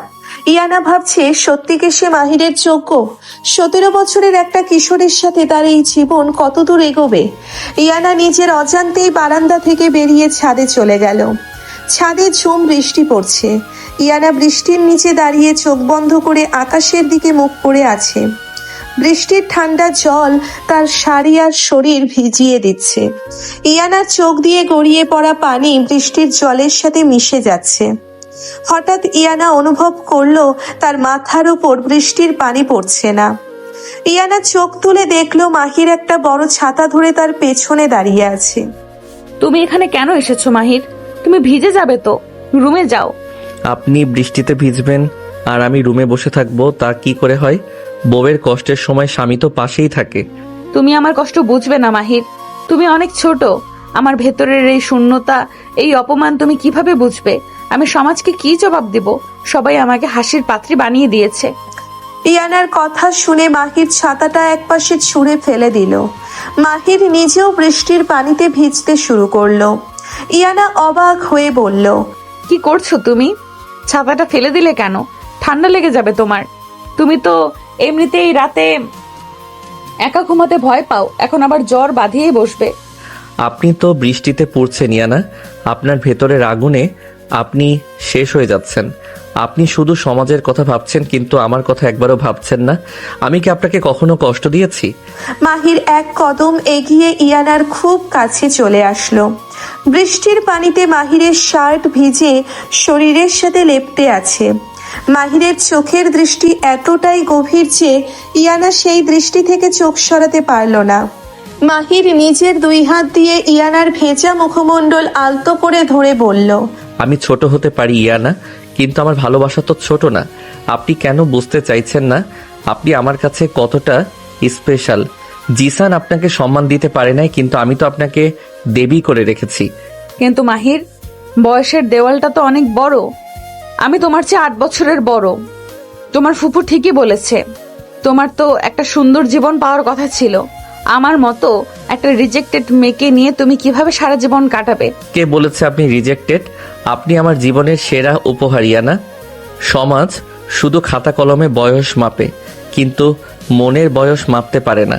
আপনার ওই 25 বছরের অভিমানী মনটাকে সামলানোর জন্য আমার এই 17 বছরের দায়িত্ববোধই যথেষ্ট। মাহিরের কথাগুলো বৃষ্টির শব্দের চেয়েও ইয়ানার কানে বেশি প্রতিধ্বনিত হতে লাগলো। ইয়ানার মনে হলো তার বুকের উপর থেকে বিশাল একটা পাথর নেমে গেছে। ইয়ানা আর নিজেকে সামলাতে পারল না। ইয়ানা 2 হাত দিয়ে মাহিরের কলার চেপে ধরে মাহিরের বুকের ওপর মাথা রেখে হাউমাউ করে কেঁদে উঠল। আমি পারবো তো মাহির, তোমার এই ভালোবাসার যোগ্য হতে? আমি পারবো তো? আমার যে খুব ভয় হয় যদি তুমিও একদিন আমাকে জিসানের মতো ছেড়ে চলে যাও। মাহির ইয়ানার কোমর শক্ত করে নিজের সাথে মিশিয়ে নিল।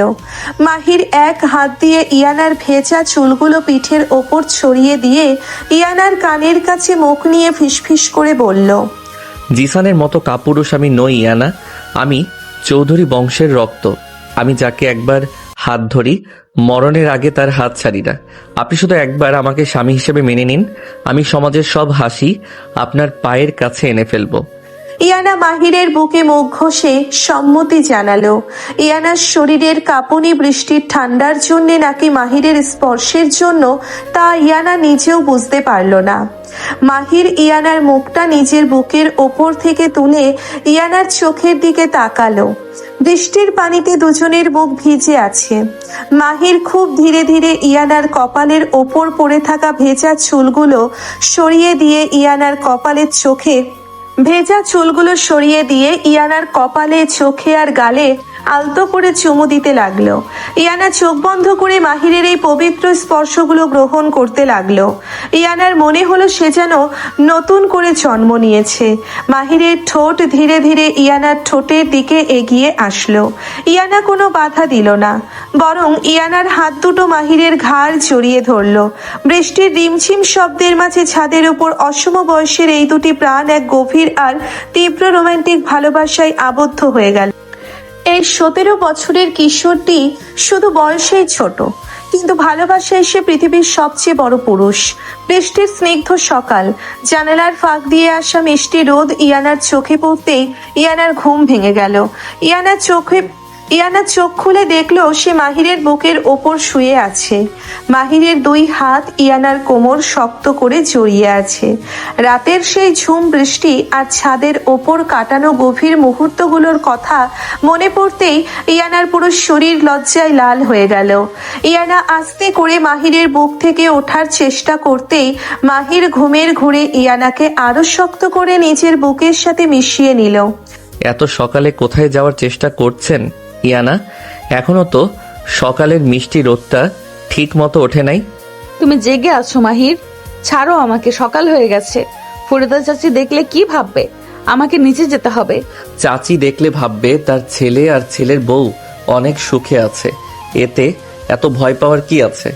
আমি তো আমার নিজের বিবাহিত বউকে জড়িয়ে ধরেছি, অন্য কাউকে তো না। মাহির, ফাজলামি করো না। তুমি কিন্তু দিন দিন বেশি ফাজিল হয়ে যাচ্ছ। কাল রাতের বৃষ্টিতে ভিজে এমনিতেই আমার অনেক ঠান্ডা লাগছে, আমাকে ফ্রেশ হতে দাও। মাহির চোখ খুলে মুচকি হাসলো। মাহির ইয়ানার মুখের ওপর পড়ে থাকা এলোমেলো চুলগুলো খুব সাবধানে কানের পিঠে গুজে দিল। মাহিরের আঙ্গুলের আলতো ছোঁয়ায় ইয়ানার শরীরটা অদ্ভুত এক শিহরণে কেঁপে উঠল। মাহির একদৃষ্টিতে ইয়ানার চোখের দিকে তাকিয়ে রইল। কাল রাতে ছাদে তো আপনার এত ঠান্ডা লাগে না ইয়ানা? তখন তো বেশ শক্ত করে আমাকে জড়িয়ে ধরেছিলেন। আজ সকালে এত লজ্জা কিসের আপনার? তুমি চুপ করবে মাহির?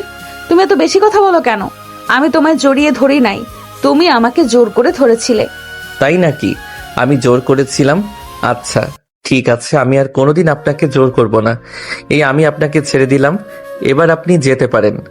মাহির অভিমান করার ভান করে ইয়ানার কোমর থেকে নিজের হাত দুটো সরিয়ে নিল। মাহির অন্যদিকে মুখ ঘুরিয়ে শুয়ে রইল। ইয়ানা অবাক হয়ে মাহিরের দিকে তাকিয়ে রইল। ইয়ানার বুকের ভেতরটা কেমন যেন অদ্ভুত ভাবে মোচড় দিয়ে উঠল। ইয়ানা বুঝতে পারলো মাহির তার কথাই অভিমান করেছে। ইয়ানা খাট থেকে না নেমে আস্তে করে মাহিরের পিঠের ওপর দিয়ে নিচের একটা হাত রাখলো। মাহির, তুমি কি রাগ করেছো? আমি তো এমনিই বলছিলাম। তুমি তো জানো আমি সমাজকে অনেক ভয় পাই। আমাদের এই অসম বয়সের সম্পর্কটা নিয়ে আমার ভেতরে এখনো অনেক দ্বন্দ্ব কাজ করে।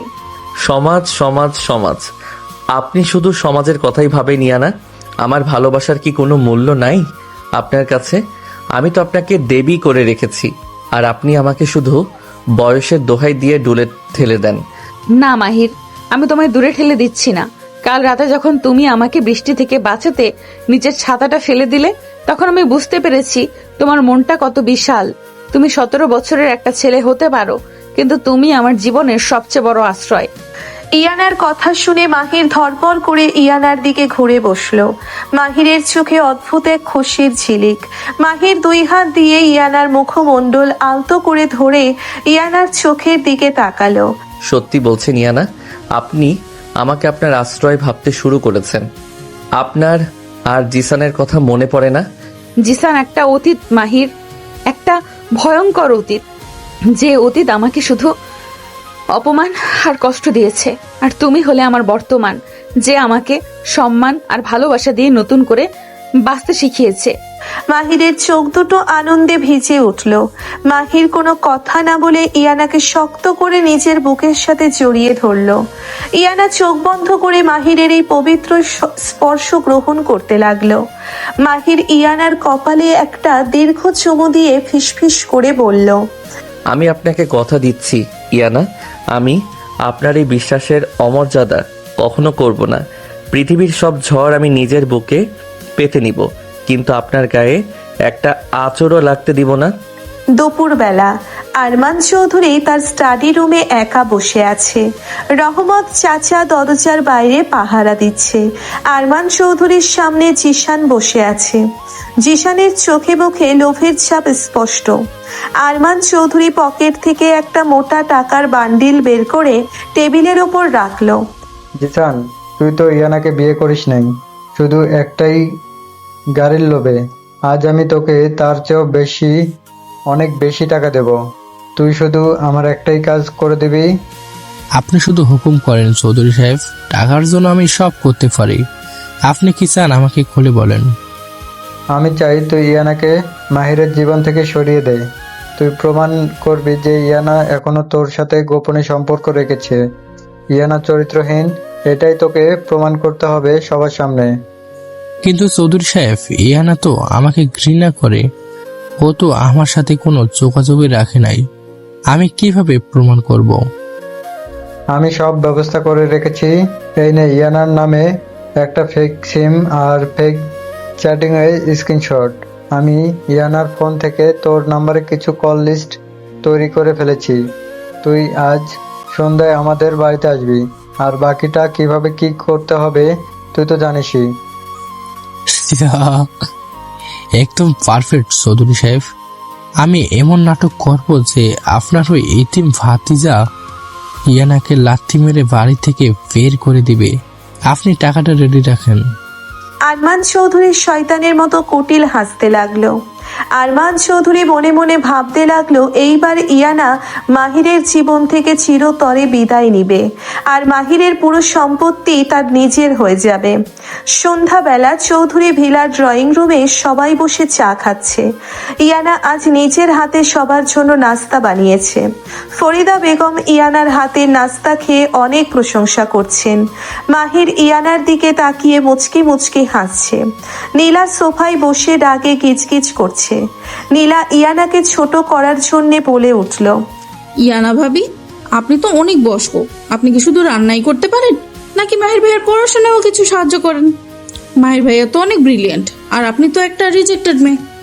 জাস্ট শাট আপ নীলা, তোকে আমি কালকেই সাবধান করেছিলাম, তুই আবার ওনার সাথে বেয়াদবি করছিস।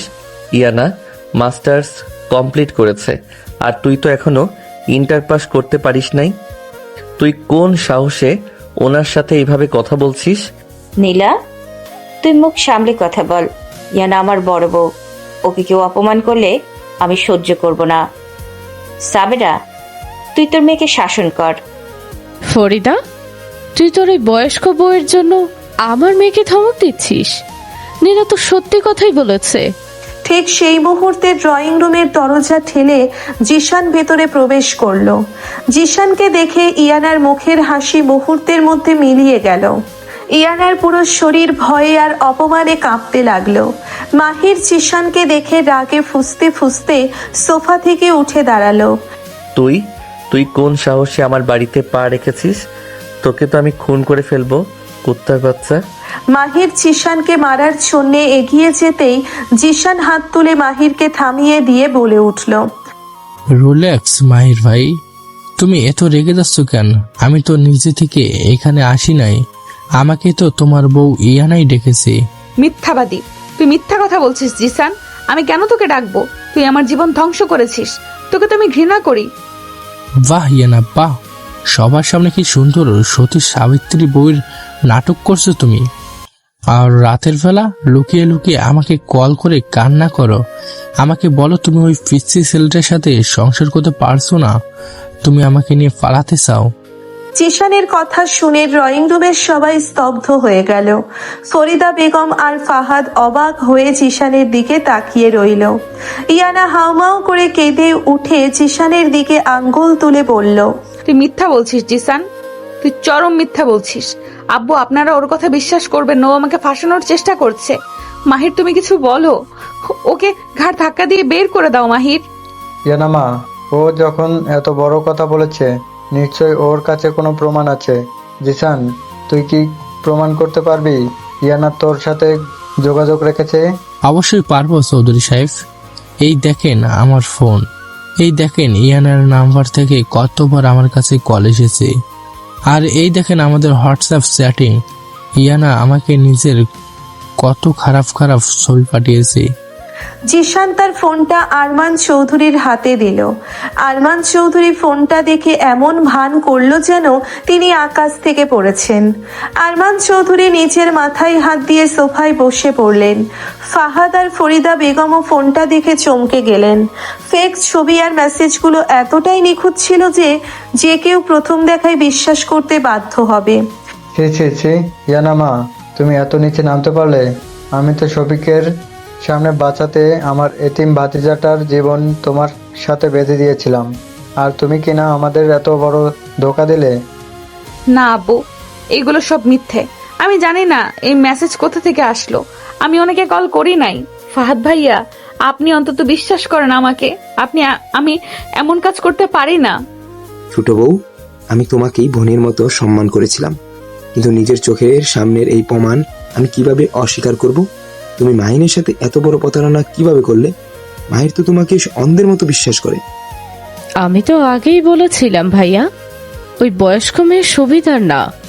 বিয়ের আসর থেকে জিসানকে আর এমনি এমনি ওকে ফেলে গেছে। নিশ্চয়ই এই মেয়ের চরিত্রে আগে থেকেই কোনো বড় দোষ ছিল।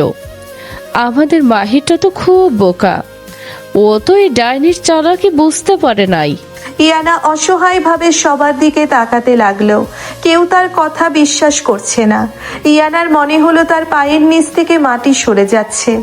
ইয়ানা দৌড়ে গিয়ে মাহিরের দুই হাত শক্ত করে ধরে ফুপিয়ে ফুপিয়ে কাঁদতে লাগলো।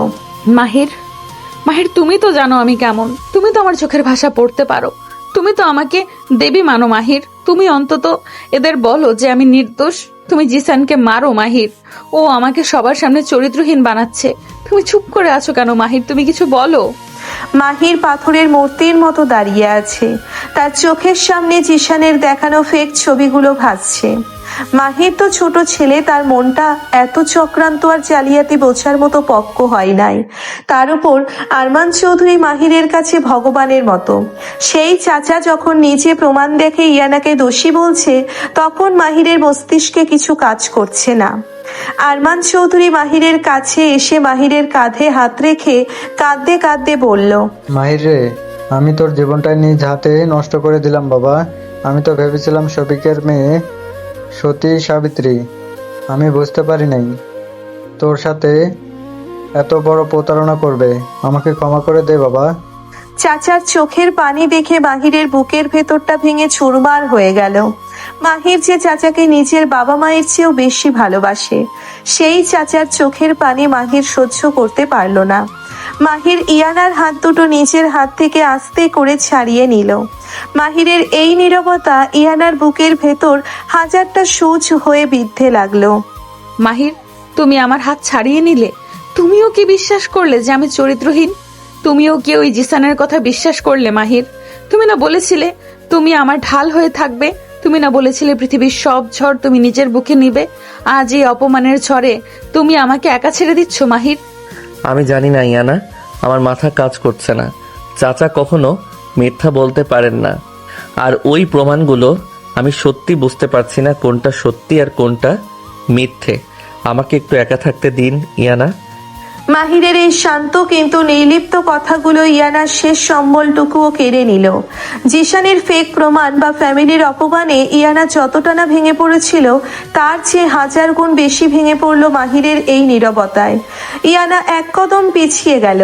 ইয়ানার চোখ দিয়ে অঝরে পানি পড়ছে, কিন্তু ঠোঁটের কোণে এক চরম অবজ্ঞার হাসি ফুটে উঠল।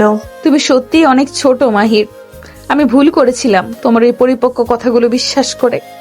আমি ভুলে গেছিলাম তুমি 17 বছরের একটা কিশোর ছাড়া আর কিছুই না। জিসান তো আমাকে বিয়ের আসরে অপমান করেছিল, কিন্তু তুমি আজ সবার সামনে আমার চরিত্র নিয়ে প্রশ্ন তুলে আমাকে জীবন্ত লাশ বানিয়ে দিলে মাহির। মাইয়ানা, তুই কাঁদিস না। আমি জানি তুই নির্দোষ। মাহির তো বাচ্চা ছেলে, ও চাচার ইমোশনে কনফিউজড হয়ে গেছে।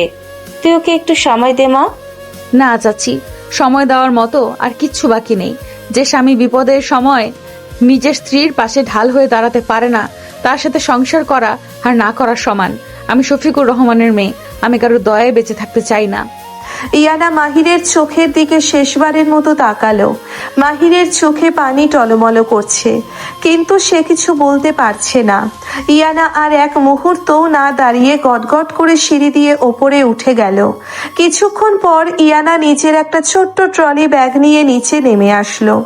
ইয়ানাকে ব্যাগ নিয়ে নামতে দেখে মাহিরের বুকের ভেতরটা ধক করে উঠল। ইয়ানা, আপনি ব্যাগ নিয়ে কোথায় যাচ্ছেন?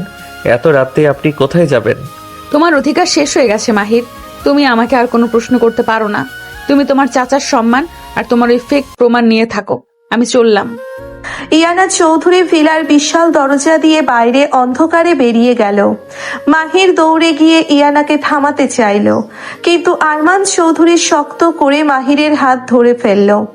আরমান চৌধুরী বলল, ওকে যেতে দে মাহির। ওই ডাইনি মেয়েটার এই বাড়িতে কোনো জায়গা নেই। তুই কান্নাকাটি করিস না বাবা, আমি তোর জন্য এর চেয়ে 1000 গুণ ভালো মেয়ে আনবো। মাহির চাচার হাত ছাড়িয়ে ফ্লোরে বসে পড়ল। মাহিরের মনে হতে লাগলো তার শরীর থেকে কেউ যেন তার কলিজাটা ছিঁড়ে নিয়ে গেছে। ইয়ানার চলে যাওয়ার পথের দিকে তাকিয়ে মাহির হাউমাউ করে কাঁদতে লাগলো। মাহিরের নীরবতা আজ তাকে তার জীবনের সবচেয়ে মূল্যবান জিনিসটা থেকে আলাদা করে দিল। রাত গড়িয়ে সকাল হলো। চৌধুরী ভিলার দোতলার ঘরটায় আজ পিন পতন, নিস্তব্ধতা। মাহির ফ্লোরে বসে আছে শূন্য দৃষ্টিতে। ওর চোখ দুটো ফুলে লাল হয়ে গেছে। রাতের বেলা ইয়ানা যখন চলে গেল তখন মাহির তাকে আটকাতে পারে নাই। চাচার চোখের পানি আর ফেক প্রমাণের কাছে মাহির হেরে গিয়েছিল। কিন্তু আজ সকালে যখন রোদের আলো ঘরে এসে পড়ল, মাহিরের বুকের ভেতরটাই কেমন যেন হাহাকার করে উঠল। ইয়ানা, আপনি এত সহজে আমাকে ছেড়ে চলে গেলেন। আপনি তো জানতেন আমি আপনাকে কতটা ভালোবাসি। আমি তো শুধু একটু সময় চেয়েছিলাম। আপনি কি পারতেন না আমার হাতটা শক্ত করে ধরে রাখতে? মাহির পাগলের মতো উঠে ইয়ানার আলমারির কাছে গেল। আলমারি খুলে দেখলো ইয়ানার শাড়িগুলো সাজানো আছে। মাহির একটা শাড়ি বুকের সাথে জড়িয়ে ধরে হাউমাউ করে কেঁদে উঠল। শাড়িতে ইয়ানার গায়ের মিষ্টি সুবাস লেগে আছে। মাহির শাড়িটায় মুখ ঘষতে ঘষতে ফিসফিস করে বলতে লাগলো, আমি পারবো না ইয়ানা, আপনাকে ছাড়া আমি একটা মুহূর্ত বাঁচতে পারবো না। আমার যে দম বন্ধ হয়ে আসছে। আপনি যতই বয়সের দোহাই দেন, যতই অপমান করেন, আমি শুধু আপনাকেই চাই। আমি আপনাকে ফিরিয়ে আনবই। মাহির শাড়িটা বুকে জড়িয়ে ধরে ফ্লোরে লুটিয়ে পড়ল। এমন সময় দরজা ঠেলে ফরিদা বেগম আর ফাহাদ রুমে ঢুকলো। মাহিরের এই করুণ অবস্থা দেখে ফরিদা বেগম ডুকরে কেঁদে উঠলেন। ফরিদা বেগম দৌড়ে এসে মাহিরকে বুকে জড়িয়ে ধরলেন। মাহিরে, তুই কাঁদিস না বাবা। আমি জানি আমার মেয়েটা নির্দোষ। তুই কেন কাল চুপ করেছিলি বাবা? তুই তো পারতিস ওর হয়ে 2টা কথা বলতে। মেয়েটা কত কষ্ট নিয়ে এই বাড়ি থেকে চলে গেল। চাচি, আমার মাথা কাজ করছিল না চাচি। চাচা যখন চোখের পানি ফেলে বলল উনি আমার জীবন নষ্ট করে দিয়েছেন, তখন আমি বুঝতে পারি নাই কি করব। চাচা তো আমাকে ছোটবেলা থেকে বাবার আদর দিয়ে বড় করেছেন। চাচার চোখের পানি আমি কিভাবে সহ্য করব? কিন্তু আমার তো ইয়ানাকেও খুব দরকার চাচি। তুই শান্ত হ মাহির। কাল রাতে পরিস্থিতি এতটাই খারাপ ছিল যে আমরা কেউ কিছু বুঝতে পারি নাই, কিন্তু আমার মন বলছে ছোট বউ এমন কাজ করতে পারে না। ওই জিসান নির্ঘাত কোনো চাল চলেছে। তুই ওঠ, আমরা ইয়ানাকে ফিরিয়ে আনবো। না ভাইয়া, উনি এখন অনেক রেগে আছেন। আমি নিজে গিয়ে ওনার রাগ ভাঙাবো। আমি ওনার সম্মান ফিরিয়ে দিয়ে তবেই ওনাকে এই বাড়িতে আনবো। মাহির চোখ মুছে উঠে দাঁড়ালো। মাহিরের চোখের দৃষ্টিতে এক অদ্ভুত জেদ আর দৃঢ়তা ফুটে উঠল। সন্ধ্যাবেলা শফিকুর রহমানের বাড়ি। ইয়ানা নিজের ঘরের ব্যালকনিতে দাঁড়িয়ে আছে। ইয়ানার চোখ দুটো ফুলে আছে কান্নার কারণে। ইয়ানার মনে শুধু একটাই কষ্ট, মাহির কেন কালোর হাতটা ছেড়ে দিল। বয়সের ফারাক থাকলেও মাহির তো তাকে সম্মান করত, ভালোবাসতো। তাহলে কেন বিপদের সময় মাহির ওর পাশে দাঁড়ালো না? তুমি সত্যিই একটা পিচ্চি ছেলে মাহির। তুমি বুঝতেই পারলে না তোমার চাচার সাজানো প্রমাণ আর তোমার স্ত্রীর সম্মানের মধ্যে কোনটা সত্যি। আমি তোমাকে এতটা ভরসা করেছিলাম, আর তুমি আমাকে সবার সামনে চরিত্রহীন হতে দিলে। আমি তোমাকে জীবনেও ক্ষমা করব না মাহির, জীবনেও না। ইয়ানা কাঁদতে কাঁদতে কথাগুলো বলছিল। হঠাৎ পেছন থেকে কেউ ইয়ানার মুখ চেপে ধরলো। ইয়ানা চমকে উঠে চিৎকার করতে যাবে, তার আগেই মানুষটা ইয়ানাকে টেনে ব্যালকনির দেওয়ালের সাথে চেপে ধরলো। ইয়ানা ভয়ে চোখ বড় বড় করে তাকালো। আবছা অন্ধকারে ইয়ানা দেখলো মাহির দাঁড়িয়ে আছে। মাহিরের চোখে এক অদ্ভুত নেশা আর যন্ত্রণা। চুপ, একদম চিৎকার করবেন না ইয়ানা, শুধু আমাকে একটু দেখতে দিন। আমার চোখ দুটো আপনাকে দেখার জন্য কাল রাত থেকে তৃষ্ণার্ত হয়ে আছে। ইয়ানা রাগে মাহিরের হাতটা এক ঝটকায় সরিয়ে দিল। ইয়ানা মাহিরের বুকে সজোরে ধাক্কা দিয়ে ধমক দিয়ে বলল, কোন সাহসে তুমি এই বাড়িতে পা রেখেছো মাহির? তুমি কি ভেবেছো আমি তোমার হাতের পুতুল? যখন ইচ্ছে অপমান করবে আর যখন ইচ্ছে আদর করতে আসবে। বেরিয়ে যাও আমার ঘর থেকে। আমি যাব না ইয়ানা, আমি আপনাকে ছেড়ে কোথাও যাব না। আপনি আমাকে মেরে ফেলুন, কিন্তু আমাকে তাড়িয়ে দিবেন না। আমি যে আপনাকে ছাড়া নিঃশ্বাস নিতে পারছি না। মাহির হঠাৎ করে ইয়ানার দুই হাত শক্ত করে ধরে ইয়ানাকে নিচের বুকের সাথে মিশিয়ে নিল। ইয়ানা মাহিরের বুকে হাত দিয়ে ছাড়ানোর চেষ্টা করতে লাগলো, কিন্তু মাহিরের গায়ের শক্তির কাছে ইয়ানা হেরে গেল। মাহিরের গরম নিঃশ্বাস ইয়ানার কপালে আছড়ে পড়ছে। ইয়ানা ছটফট করতে করতে বলল, ছাড়ো আমাকে অসভ্য ছেলে। তুমি কাল তো আমার হাত খুব সহজেই ছেড়ে দিয়েছিলে। কাল তো তোমার চাচার চোখের পানি তোমার কাছে বেশি দামি ছিল। আজ কেন এসেছো? যাও, তোমার চাচার কাছে যাও। আমি অসভ্য ইয়ানা, হ্যাঁ আমি অসভ্য, কারণ আমি আমার বিবাহিত বউকে পাগলের মতো ভালোবাসি। কাল আমি কনফিউজড ছিলাম, আমি বুঝতে পারি নাই কোনটা সত্যি, কিন্তু আজ আমি বুঝতে পেরেছি আমার ইয়ানা কোনোদিন এমন কাজ করতে পারে না। আমাকে ক্ষমা করে দিন ইয়ানা, আমাকে একটা সুযোগ দিন। মাহির এক হাত দিয়ে ইয়ানার কোমর জড়িয়ে ধরে অন্য হাত দিয়ে ইয়ানার গালের ওপর জমে থাকা চোখের পানি মুছে দিতে লাগলো। মাহিরের আঙ্গুলের স্পর্শ এতটাই গভীর আর আকুল ছিল যে ইয়ানার বুকের ভেতরের সব অভিমান যেন মুহূর্তের মধ্যে গলে যেতে চাইল। কিন্তু ইয়ানা নিজেকে শক্ত করলো। ইয়ানা মাহিরের চোখে চোখ রেখে কঠিন গলায় বলল, সুযোগ? কিসের সুযোগ মাহির? একটা মেয়ে যখন সবার সামনে চরিত্রহীন অপবাদ পায়, তখন তার বেঁচে থাকার আর কোনো ইচ্ছে থাকে না। তুমি আমাকে ভালোবাসো। কিসের ভালোবাসা তোমার? যে ভালোবাসা বিপদে ঢাল হতে পারে না, সে ভালোবাসা আমার দরকার নেই। তুমি আমাকে ছেড়ে দাও মাহির। আমি ছাড়বো না ইয়ানা, যতক্ষণ না আপনি আমাকে ক্ষমা করছেন আমি এইভাবেই আপনাকে ধরে রাখবো। আমি আপনার সব অপমান মুছে দিব। আমি কথা দিচ্ছি, জিসানকে আমি কুকুরের মতো টেনে আপনার পায়ের কাছে ফেলে সত্যিটা কবুল করাবো। শুধু আমাকে একটাবার বুকে টেনে নিন ইয়ানা। মাহির ইয়ানার ঘাড়ের কাছে মুখ গুজে ফুপিয়ে ফুপিয়ে কেঁদে উঠল। 17 বছরের একটা কিশোরের এত তীব্র ভালোবাসা আর যন্ত্রণা দেখে ইয়ানার শরীর কেঁপে উঠল। ইয়ানা নিজের হাত দুটো আস্তে করে মাহিরের পিঠের ওপর রাখলো। ইয়ানা মাহিরের চুলে আঙ্গুল ডুবিয়ে দিয়ে শান্ত কিন্তু ভারী গলায় বলল, প্রমাণ করো মাহির, তুমি প্রমাণ করো যে আমি নির্দোষ। তুমি প্রমাণ করো যে তুমি শুধু একটা বাচ্চা ছেলে নও, তুমি আমার স্বামী। যেদিন তুমি আমার সম্মান সবার সামনে ফিরিয়ে দিতে পারবে, সেদিন আমি নিজে তোমার হাত ধরবো। তার আগে তুমি আমাকে আর স্পর্শ করবে না। মাহির ইয়ানার কথা শুনে মাথা তুলে ইয়ানার চোখের দিকে তাকালো। মাহিরের চোখে এখন আর কোনো দুর্বলতা নাই, আছে একটা আগুনের স্ফুলিঙ্গ। মাহির ইয়ানার কপালে একটা পবিত্র চুমু খেলো। আমি কথা দিলাম ইয়ানা, আমি আপনার সম্মান ফিরিয়ে আনবো। খুব তাড়াতাড়ি আসবো আমি। মাহির ব্যালকনি দিয়ে যেভাবে এসেছিল সেভাবেই অন্ধকারে হারিয়ে গেল। ইয়ানা ব্যালকনির গ্রিল ধরে ফুপিয়ে কেঁদে উঠল। ইয়ানার মনে হতে লাগলো সে যেন মাহিরের এই উষ্ণ স্পর্শটা এখনই মিস করতে শুরু করেছে। রাত 12টা, চৌধুরী ভিলা। মাহির চুপি চুপি নিজের ঘরে ফিরে আসছিল।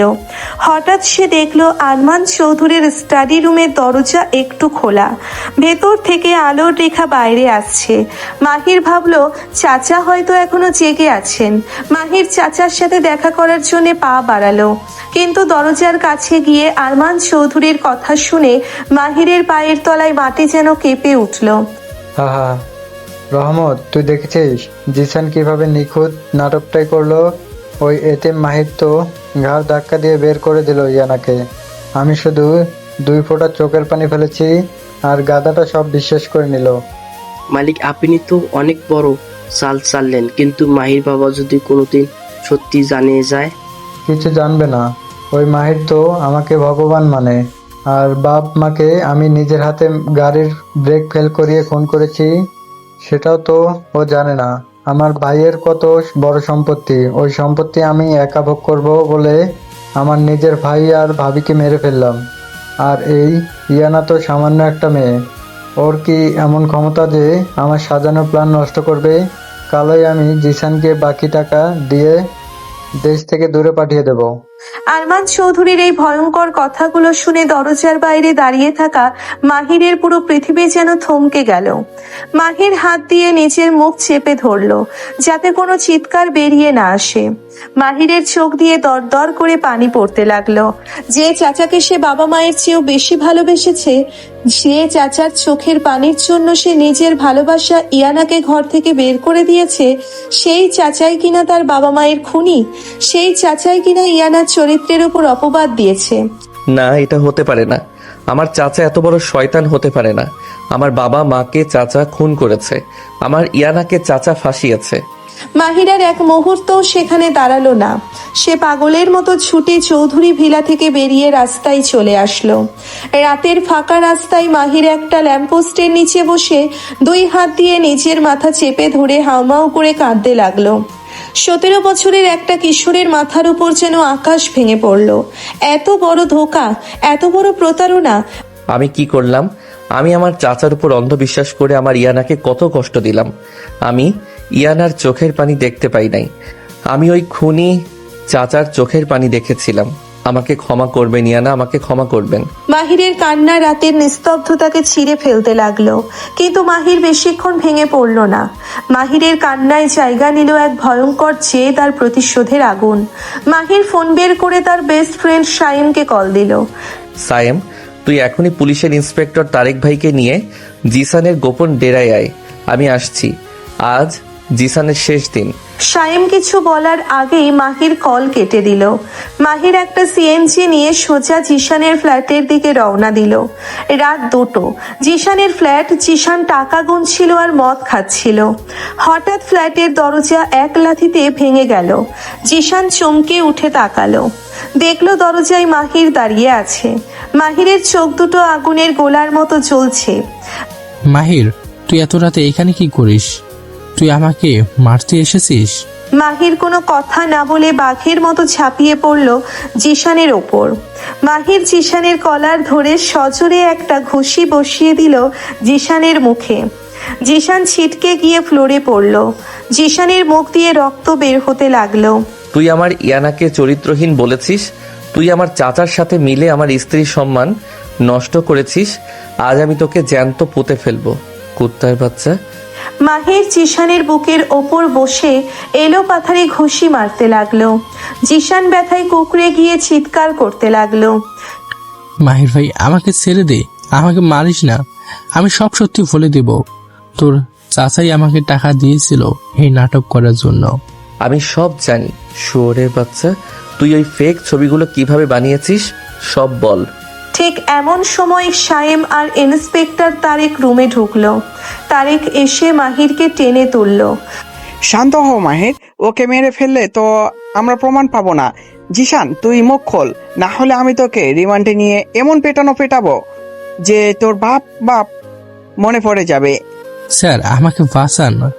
আরমান চৌধুরী আমাকে 10 লাখ টাকা দিয়েছিল ইয়ানাকে ফাঁসানোর জন্য। ওই ছবিগুলো সব আর্টিফিশিয়াল ইন্টেলিজেন্স দিয়ে এডিট করা, আর চ্যাটিংয়ের স্ক্রিনশটগুলো ইয়ানার নাম সেভ করে অন্য নাম্বার থেকে পাঠানো। আমার ফোনে সব প্রমাণ আছে স্যার। জিশান কাঁপতে কাঁপতে তার ফোনটা তারেকের হাতে দিল। তারেক ফোনটা চেক করে মাহিরের দিকে তাকালো। মাহির, তুমি ঠিকই সন্দেহ করেছিলে, তোমার চাচাই আসল মাস্টার মাইন্ড। আর শোনো, তুমি আমাকে যে পুরনো অ্যাক্সিডেন্টের ফাইলটা চেক করতে বলেছিলে, আমি সেটা চেক করেছি। ওই অ্যাক্সিডেন্ট সাধারণ ছিল না, গাড়ির ব্রেক ইচ্ছাকৃতভাবে কাটা হয়েছিল। আর যে মেকানিক ওই কাজ করেছিল সে স্বীকার করেছে আরমান চৌধুরী তাকে টাকা দিয়েছিল। ইন্সপেক্টরের কথা শুনে সাইম চমকে গেল। মাহির ফ্লোরে বসে পড়ল।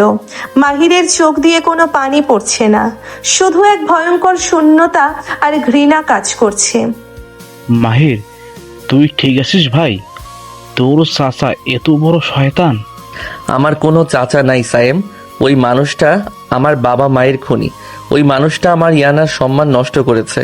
আমি ওকে ছাড়বো না। আমি আজই ওকে পুলিশের হাতে তুলে দিব। কাল সকালে আমরা চৌধুরী ভিলায় যাব মাহির। জিশানকে নিয়ে আমরা হাতে নাতে আরমান চৌধুরীকে ধরবো। তুমি আজ রাতটাই নিজেকে সামলাও। তারেক জিশানকে হাতকড়া পরিয়ে নিয়ে গেল। মাহির ফ্লোরে বসে 2 হাত দিয়ে নিচের মুখ ঢেকে ফেলল। মাহিরের চোখের সামনে শুধু ইয়ানার সেই অশ্রুসিক্ত মুখটা ভাসছে। ইয়ানা তাকে বলেছিল যে স্বামী বিপদে ঢাল হতে পারে না, তার সাথে সংসার করা যায় না। মাহির ডুকরে কেঁদে উঠল। আমি অনেক বড় অপরাধী ইয়ানা। আমি আপনার ভালোবাসার অপমান করেছি। আমি কাল সকালেই আপনার সব সম্মান ফিরিয়ে দিব। কিন্তু আমি কি করে আপনার সামনে দাঁড়াবো ইয়ানা? আমি যে ওই খুনির রক্ত। মাহির পাগলের মতো কাঁদতে লাগলো। রাতের অন্ধকার কেটে গিয়ে ভোরের আলো ফুটতে শুরু করেছে। এই আলো মাহিরের জীবনে একটা ভয়ঙ্কর সত্য উন্মোচন করেছে। কিন্তু এই সত্য মাহিরকে কতটা পুড়িয়ে ছাই করবে তা শুধু সময়ই বলতে পারবে। সকালে রোদ চৌধুরীর ভিলার উপর পড়লেও বাড়ির ভেতরের পরিবেশ আজ থমথমে। ড্রয়িং রুমে আরমান চৌধুরী আয়েশ করে চা খাচ্ছে। তার চোখে মুখে এক অদ্ভুত শয়তানি হাসি। ফরিদা বেগম আর ফাহাদ সোফায় বসে আছে মন খারাপ করে। হঠাৎ ড্রয়িং রুমের বিশাল দরজা সজোরে খুলে গেল। আরমান চৌধুরী চমকে দরজার দিকে তাকালো। কি ব্যাপার, এত সকালে দরজা এভাবে কে খুললো? আরমান চৌধুরীর কথা শেষ হতে না হতেই মাহির ভেতরে প্রবেশ করলো।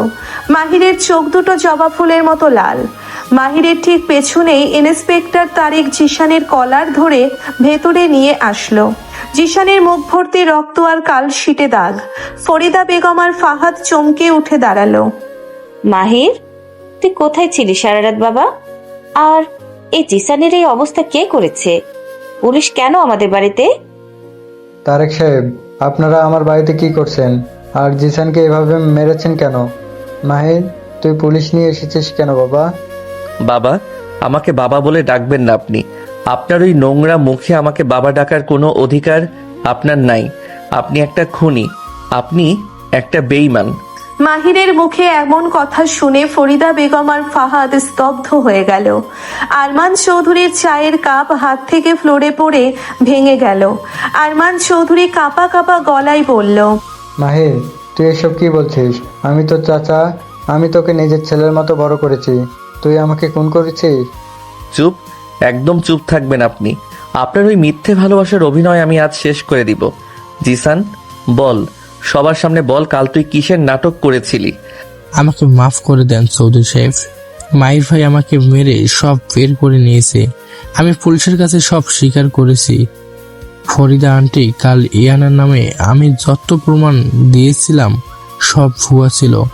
ওই ছবিগুলো এডিট করা ছিল। আর এই আরমান চৌধুরী আমাকে 10 লাখ টাকা দিয়েছিল ইয়ানাকে ফাঁসানোর জন্য। হোয়াট? বাবা, জিসান এসব কি বলছে? আপনি ছোট বউয়ের নামে এত বড় মিথ্যে অপবাদ দিয়েছেন। আপনি নিজে দাঁড়িয়ে থেকে ওকে এই বাড়ি থেকে বের করে দিয়েছেন। কেন করলেন আপনি এমন? ফাদ, তুই ওর কথা বিশ্বাস করেছিস? ও তো একটাই ক্রিমিনাল। পুলিশ ওকে ভয় দেখিয়ে আমার নামে এইসব বলছে।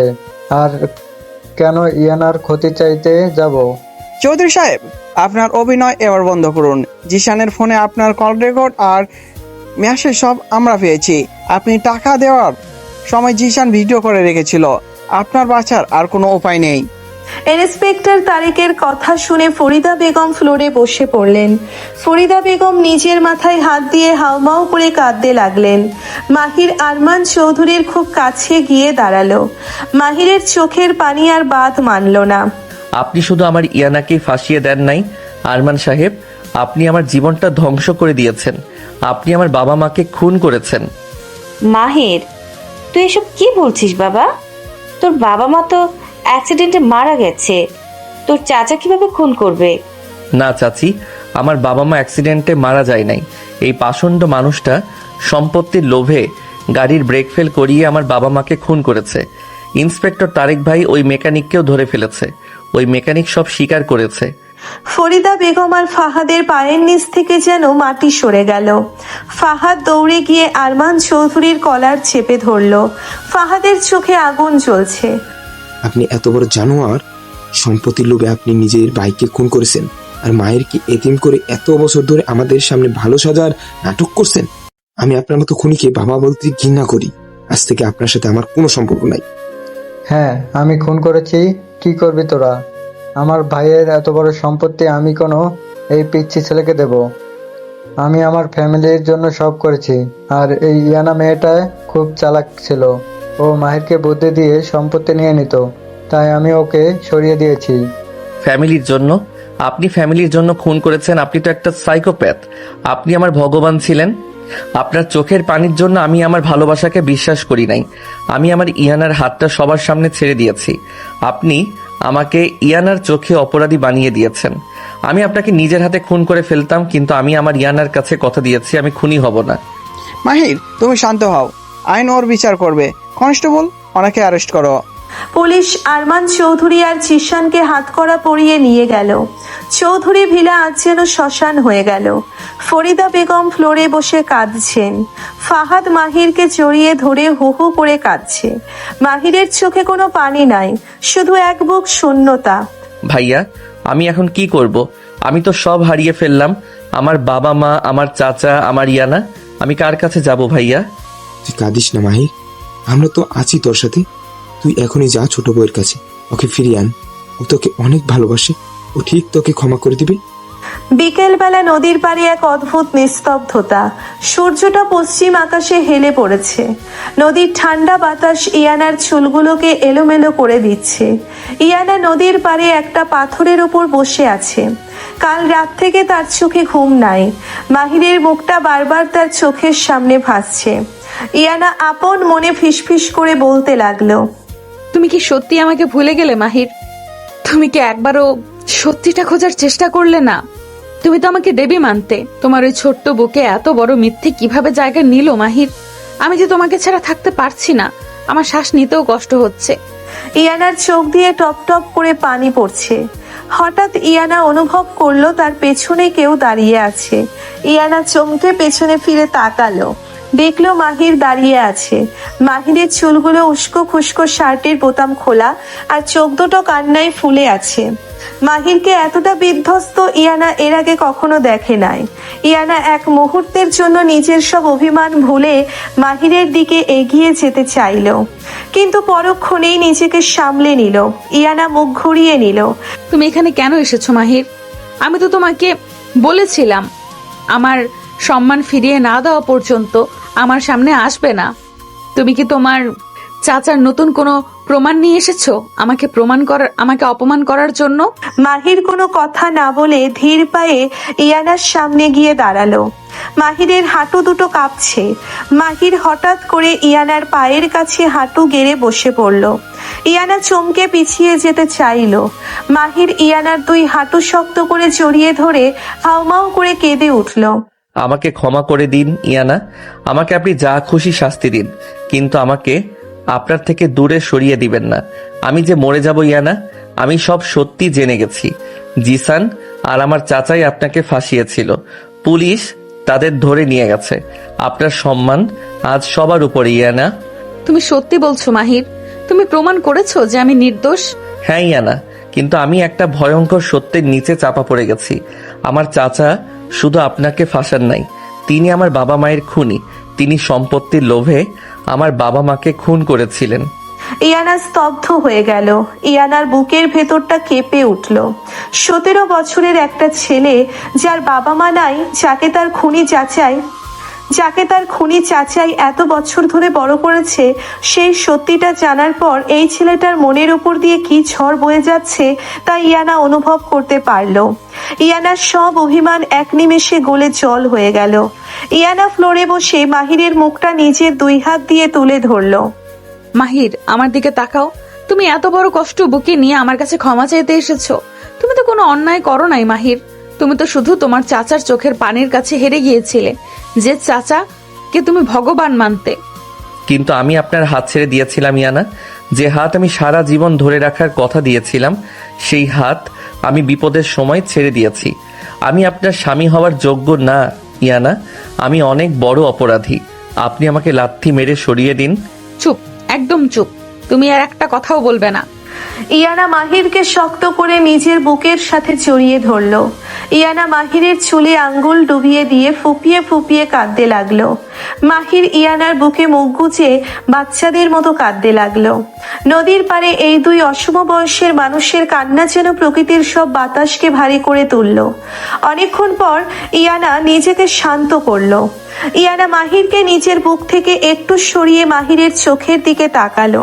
তুমি 17 বছরের একটা ছেলে হতে পারো মাহির, কিন্তু তুমি তোমার ভালোবাসায় পৃথিবীর সবচেয়ে পরিণত পুরুষ। তুমি আমার সম্মান ফিরিয়ে আনতে নিজের ভগবান তুল্য চাচাকে পুলিশের হাতে তুলে দিয়েছো। তুমি আমার জন্য নিজের সবচেয়ে বড় কষ্টটাকে জয় করেছো। তুমি আমাকে যোগ্যতার কথা বলছো? আমি তো তোমার যোগ্য না মাহির।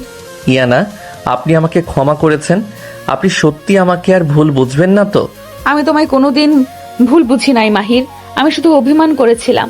আমি চেয়েছিলাম আমার স্বামী যেন সমাজের সবার সামনে আমার ঢাল হয়ে দাঁড়ায়, আর তুমি সেটা করেছো। তুমি আজ থেকে আমার ছোট নও মাহির, তুমি আজ থেকে আমার একমাত্র আশ্রয়। মাহিরের চোখ দুটো খুশিতে চকচক করে উঠল। মাহির ফ্লোর থেকে উঠে দাঁড়ালো এবং ইয়ানাকেও হাত ধরে টেনে তুলল। নদীর ঠান্ডা বাতাসে ইয়ানার শাড়ির আঁচল উঠছে। মাহির ইয়ানার খুব কাছে চলে আসলো। দুজনের শরীরের মাঝে আর কোনো দূরত্ব নাই।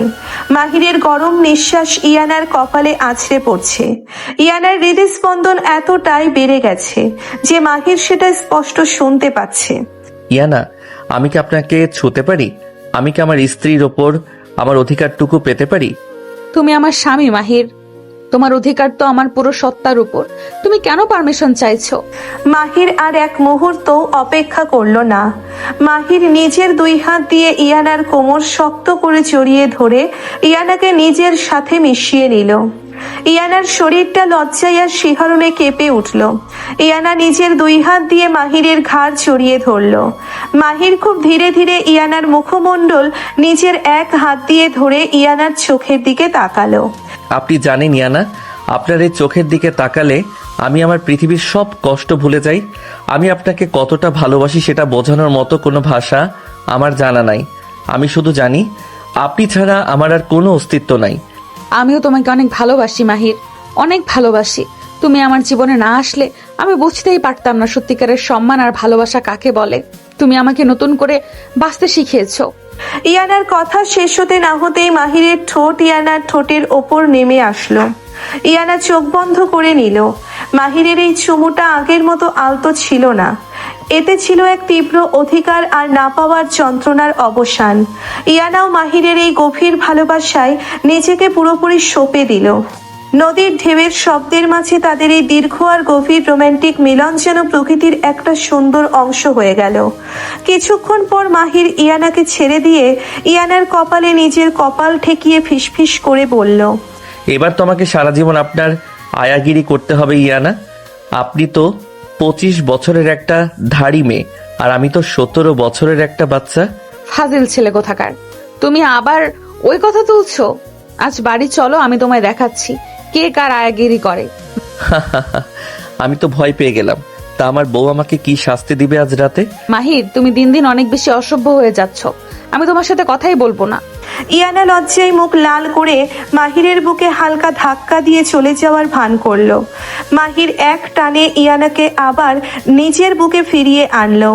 মাহির ইয়ানার কানের কাছে মুখ নিয়ে গভীর স্বরে বলল, অসভ্য তো আমি কেবল শুরু করেছি ইয়ানা, সারা জীবন তো পড়েই আছে। আপনি তো শুধু আমার বউ, আমার সিনিয়র বউ। ইয়ানা মাহিরের বুকে মুখ লুকিয়ে হাসতে লাগলো। সূর্যটা ততক্ষণে পুরোপুরি ডুবে গেছে। নদীর পাড়ে শুধু দুজনের ভালোবাসার মিষ্টি হাসি প্রতিধ্বনিত হতে লাগলো। সব বাধা, সব বয়সের দেওয়াল, সব ষড়যন্ত্র আজ তাদের এই পরিণত ভালোবাসার কাছে হেরে গেল।